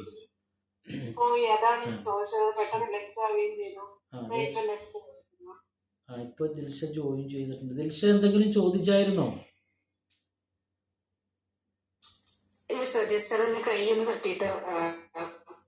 വീട്ടില് അതെ. ഓക്കെ. അപ്പൊ അതെന്തോ വീട്ടില് അവര് തമ്മിൽ എന്തോ സംസാരിച്ചത് എന്തോ ആണ്. ഓക്കെ. അപ്പോ ഞാൻ പറഞ്ഞു വന്നത്, അപ്പോൾ സിലബസിലെ സമൂലമായ മാറ്റങ്ങൾ നമ്മൾ പ്രതീക്ഷിക്കണം. 2018 വന്ന സിലബസ് 2023 എന്തായാലും മാറും. ICDS 2018 സിലബസ് വന്നു, 2023 മാറ്റങ്ങൾ വന്നു. പ്രൊബേഷൻ ഓഫീസറിൽ മാറ്റങ്ങൾ പുതിയതായിട്ട് വന്നു. അപ്പോൾ എല്ലാത്തിലും മാറ്റങ്ങൾ വരും എന്നുള്ളതാണ്. അപ്പോൾ ആ സിലബസ് തന്നെയാണെങ്കിലും ചിലപ്പോൾ അതിലും വിപുലീകരിച്ച സിലബസ് ആണെങ്കിലും നമുക്ക് എക്സാം വരെയും ക്ലാസ്സുകൾ ഉണ്ടാവും. അതുകൊണ്ട് നിങ്ങൾ ഒരിക്കലും ഒരു ആശങ്കയും നിങ്ങളുടെ ഭാഗത്തുനിന്ന് വേണ്ട. അതാ ഞാൻ പറയുന്നത്, നിങ്ങൾ ഓരോരുത്തരും നിങ്ങൾക്ക് ആഗ്രഹമുണ്ട് എങ്കിൽ നിങ്ങൾ മുന്നോട്ട് വരിക. നിങ്ങളെ ആ ലക്ഷ്യത്തിലെത്തിക്കാൻ ഞാൻ ഒരുക്കമാണ്. നിങ്ങൾ അതിന് തയ്യാറായാൽ മാത്രം മതി എന്നുള്ളതാണ്. അതിന് പഠിക്കാൻ അത് നിങ്ങളാണ് തീരുമാനിക്കേണ്ടത്. അത് നിങ്ങൾ ക്ലാസ്സിന് ശേഷം നിങ്ങൾ വീട്ടുകാരും ഒക്കെ ആയിട്ട് ആലോചിച്ച് നിങ്ങൾക്ക് തന്നെ ഒരു തീരുമാനത്തിലെത്തി എനിക്ക് പറ്റുമോ. ഒരിക്കലും ഒഴിവുകളിലേക്ക് നോക്കരുത്. ഒഴിവുകളിലേക്ക് നോക്കിയാൽ ഒരു തസ്തികയ്ക്കും ഇനിയുള്ള കാലം അപേക്ഷിക്കാൻ പറ്റത്തില്ല. ഇനിയിപ്പോൾ സ്ത്രീകളെ സംബന്ധിച്ചിടത്തോളം CDPO വരുന്നുണ്ട്. എത്ര ഒഴിവുണ്ടാകും? കാക്കത്തുള്ളായിരം ഒഴിവൊന്നും ഉണ്ടാകത്തില്ല. പ്രതീക്ഷിത ഒഴിവെന്നേ പറഞ്ഞേ വരത്തുള്ളൂ. 2025 26 വരാം. Deputy district education media officer വരും. ഒഴിവ് ഇതുപോലെ തന്നെ പ്രതീക്ഷിത ഒഴിവുകളെല്ലാം നികന്നു കഴിഞ്ഞു. പിന്നെ എങ്ങനെ ഒഴിവുകൾ വരുന്നേ? പിന്നെ ഇതൊരു സിസ്റ്റം എന്നുള്ള രീതിയിൽ PSC ഈ ഒരു 3 വർഷം അല്ലെങ്കിൽ ഒരു 4 വർഷത്തെ ഗ്യാപ്പിട്ട് എക്സാം ഇങ്ങനെ നടത്തിക്കൊണ്ടിരിക്കും. അതൊരു PSC എന്ന് പറയുന്നൊരു സംവിധാനത്തിൻ്റെ കീഴിൽ അങ്ങനെ നടന്നു പോവുകയാണ്. അപ്പോൾ അതുകൊണ്ട് നിങ്ങൾ ഒരിക്കലും ഒഴിവുകളിലേക്ക് നോക്കരുത്. ഒഴിവുകളിലേക്ക് നോക്കിയാൽ എങ്ങും എത്തത്തില്ല. നിങ്ങൾക്ക് ഗവൺമെൻറ് ജോലി വേണോ? കുത്തിയിരുന്ന് പഠിക്കണം. അതിനുവേണ്ടി ആത്മാർത്ഥമായിട്ട് പഠിക്കണം. ഇടവും വലവും തിരിയാതെ കുത്തിയിരുന്ന് പഠിച്ചത് കൊണ്ട് മാത്രം കാര്യമായില്ല. നമുക്ക് എക്സ്പീരിയൻസ് വേണം ചെയ്ത്. അതിനുള്ള പരിശീലന കളരിയാണ് ഇവിടെ. ആ ഒരു യാത്രയ്ക്കാണ് ഇന്നിവിടെ നാന്ദി കുറിച്ചത്. അപ്പോൾ അതുകൊണ്ട് നിങ്ങൾ ഓരോരുത്തരും അതിലൊരു തീരുമാനം എടുത്തിട്ട് ഇൻട്രസ്റ്റഡ് ആണെന്നുണ്ടെങ്കിൽ ദയവ് ചെയ്ത് അത് വേറൊരു ദിവസങ്ങളിലേക്ക് മാറ്റി വെക്കാതെ ആസ് ഏർലി ആസ് പോസിബിൾ. എനിക്കും നല്ലതാണ്, നിങ്ങൾക്കും നല്ലതാണ്. മനസ്സിലായി? അതല്ലാതെ അത് നാളെ ആകട്ടെ മറ്റന്നാകട്ടെ ഇനി ആളോട് ചോദിച്ച് അങ്ങനെ വൈകുന്തോറും ക്ലാസ്സുകളും ഒന്ന് നീങ്ങിപ്പോകും. കാരണം കുട്ടികൾ ഈ പറഞ്ഞ ഒരു മിനിമം ഒരു ക്വാണ്ടിറ്റി കുട്ടികൾ ഇല്ലാതെ നമ്മൾ എങ്ങനെയാണോ സ്റ്റാർട്ട് ചെയ്യുന്നത്? എങ്ങനെ സ്റ്റാർട്ട് ചെയ്യാൻ പറ്റും? പ്രത്യേകിച്ച് എന്നെ സംബന്ധിച്ചിടത്തോളം എനിക്ക് പരസ്യങ്ങളോ കാര്യങ്ങളോ ഒന്നും ഇല്ല. അത് ഞാൻ പരസ്യമായിട്ട് നിങ്ങളോട് പറയുവാണ്. നിങ്ങൾ ഓരോരുത്തരുമാണ് നമ്മുടെ പരസ്യങ്ങൾ. അഡ്വർടൈസ്മെൻറ്റ് നിങ്ങളാണ്. അപ്പം അതുകൊണ്ട് നിങ്ങൾ ഓരോരുത്തരും മറ്റുള്ളവരിലേക്ക് എത്തിക്കാനായിട്ടും നിങ്ങൾ ശ്രമിക്കുക. നിങ്ങളെക്കൊണ്ട് മുതലെടുക്കുകയാണ് എന്നുള്ളത് ഒരിക്കലും ധരിക്കരുത്. നമുക്ക് ഈ ക്ലാസ്സുകളുമായിട്ട് മുന്നോട്ട് പോകണം.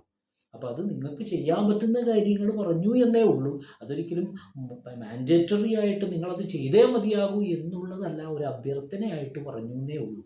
അപ്പോൾ അതുകൊണ്ട് നിങ്ങളതിലുള്ള അഭിപ്രായങ്ങൾ അറിയിക്കുക. അതുപോലെ പുതിയതായിട്ട് വന്നവർ ദയവ് ചെയ്ത് ക്ലാസ് എങ്ങനെ ഉണ്ടായിരുന്നു എന്നുള്ളത് കൂടി ആ ഗ്രൂപ്പിൽ ഇടുകയാണെങ്കിൽ വലിയൊരു കാര്യമായിരുന്നു. കാരണം വേറെ ഒന്നും കൊണ്ടല്ല, ഇപ്പം എനിക്ക് എന്തെങ്കിലും ചേഞ്ചസ് വരുത്താനുണ്ടെങ്കിലൊക്കെ വരുത്തുകയൊക്കെ ചെയ്യാമല്ലോ. നിങ്ങളുടെ ഓരോരുത്തരുടെയും സപ്പോർട്ടുകളാണ് നമുക്ക് എങ്ങനെയാണ് ക്ലാസ് മനസ്സിലാകുന്നില്ല അല്ലെങ്കിൽ മനസ്സിലാകുന്നുണ്ടെന്ന് അറിയിക്കുമ്പോൾ അതിലൊരു ഇത് നമുക്ക് കിട്ടുമല്ലോ എന്ന് വിചാരിച്ചിട്ടാണ്. അതുകൊണ്ട് എല്ലാവരും പഠിക്കാൻ വേണ്ടി തയ്യാറാകുക. നമുക്ക് എന്തായാലും നമ്മൾ ആദ്യമേ പ്രാർത്ഥിച്ചതുപോലെ തന്നെ നമുക്ക് ആ ലക്ഷ്യത്തിലെത്താനായിട്ട് സർവശക്തൻ നമ്മളെ തുണക്കട്ടെ. അപ്പോൾ അതുകൊണ്ട് ഇന്നത്തെ ഈ സെഷൻ ഇവിടെ അവസാനിപ്പിക്കുകയാണ്. അപ്പോൾ നമുക്ക് ഒരു പ്രാർത്ഥനയോടുകൂടി തന്നെ അവസാനിപ്പിക്കാം. നിങ്ങൾക്ക് എല്ലാവർക്കും സർവശക്തനായ ഞാൻ ആരാധിക്കുന്ന, നിങ്ങൾ ആരാധിക്കുന്ന തമ്പുരാൻ നിങ്ങൾക്ക് എല്ലാവർക്കും സകലവിധ കഴിവുകളും നൽകി, നിങ്ങൾക്ക് പഠിക്കാനുള്ള താല്പര്യങ്ങളും ആഗ്രഹങ്ങളും നൽകി ആ നിങ്ങളുടെ ലക്ഷ്യത്തിലേക്ക് സർവശക്തനായ നാഥൻ നിങ്ങളെല്ലാവരെയും എത്തിക്കട്ടെ എന്ന് ആത്മാർത്ഥമായിട്ട് പ്രാർത്ഥിക്കുവാണ്. അതുപോലെ തന്നെ എല്ലാ പ്രതിസന്ധികളെയും പ്രയാസങ്ങളെയും ദുഃഖങ്ങളെയും എല്ലാം അതിജീവിച്ചുകൊണ്ട് പഠിക്കാനായിട്ട് നിങ്ങൾക്ക് ഓരോരുത്തർക്കും സർവശക്തനായ നാഥൻ സകലവിധ കഴിവുകളും നൽകട്ടെ എന്ന് ആത്മാർത്ഥമായിട്ട് പ്രാർത്ഥിക്കുവാണ്. അതുപോലെ തന്നെ പലവിധ രോഗങ്ങൾ കൊണ്ടും വിഷമങ്ങൾ കൊണ്ടും ദുഃഖങ്ങൾ കൊണ്ടും ഒക്കെ വിഷമിക്കുന്നവർ നമ്മളുടെ ഇടയിൽ തന്നെയുണ്ട്, നമ്മുടെ കുടുംബങ്ങളിൽ തന്നെയുണ്ട്, നമ്മുടെ ചുറ്റുപാടുമുണ്ട്. അവർക്കെല്ലാവർക്കും സർവശക്തനായ നാഥൻ എല്ലാവിധ രോഗശമനങ്ങളും ദുഃഖശമനങ്ങളും നൽകി എല്ലാവരെയും അനുഗ്രഹിക്കട്ടെ എന്ന് ആത്മാർത്ഥമായിട്ട് പ്രാർത്ഥിച്ചുകൊണ്ട് ഈ സെഷൻ ഇവിടെ അവസാനിപ്പിക്കുകയാണ്. അപ്പോൾ എല്ലാവർക്കും എല്ലാവിധ അനുഗ്രഹങ്ങളും ഭാവുകങ്ങളും നേരുന്നു. Okay, thank you. Thank you, sir.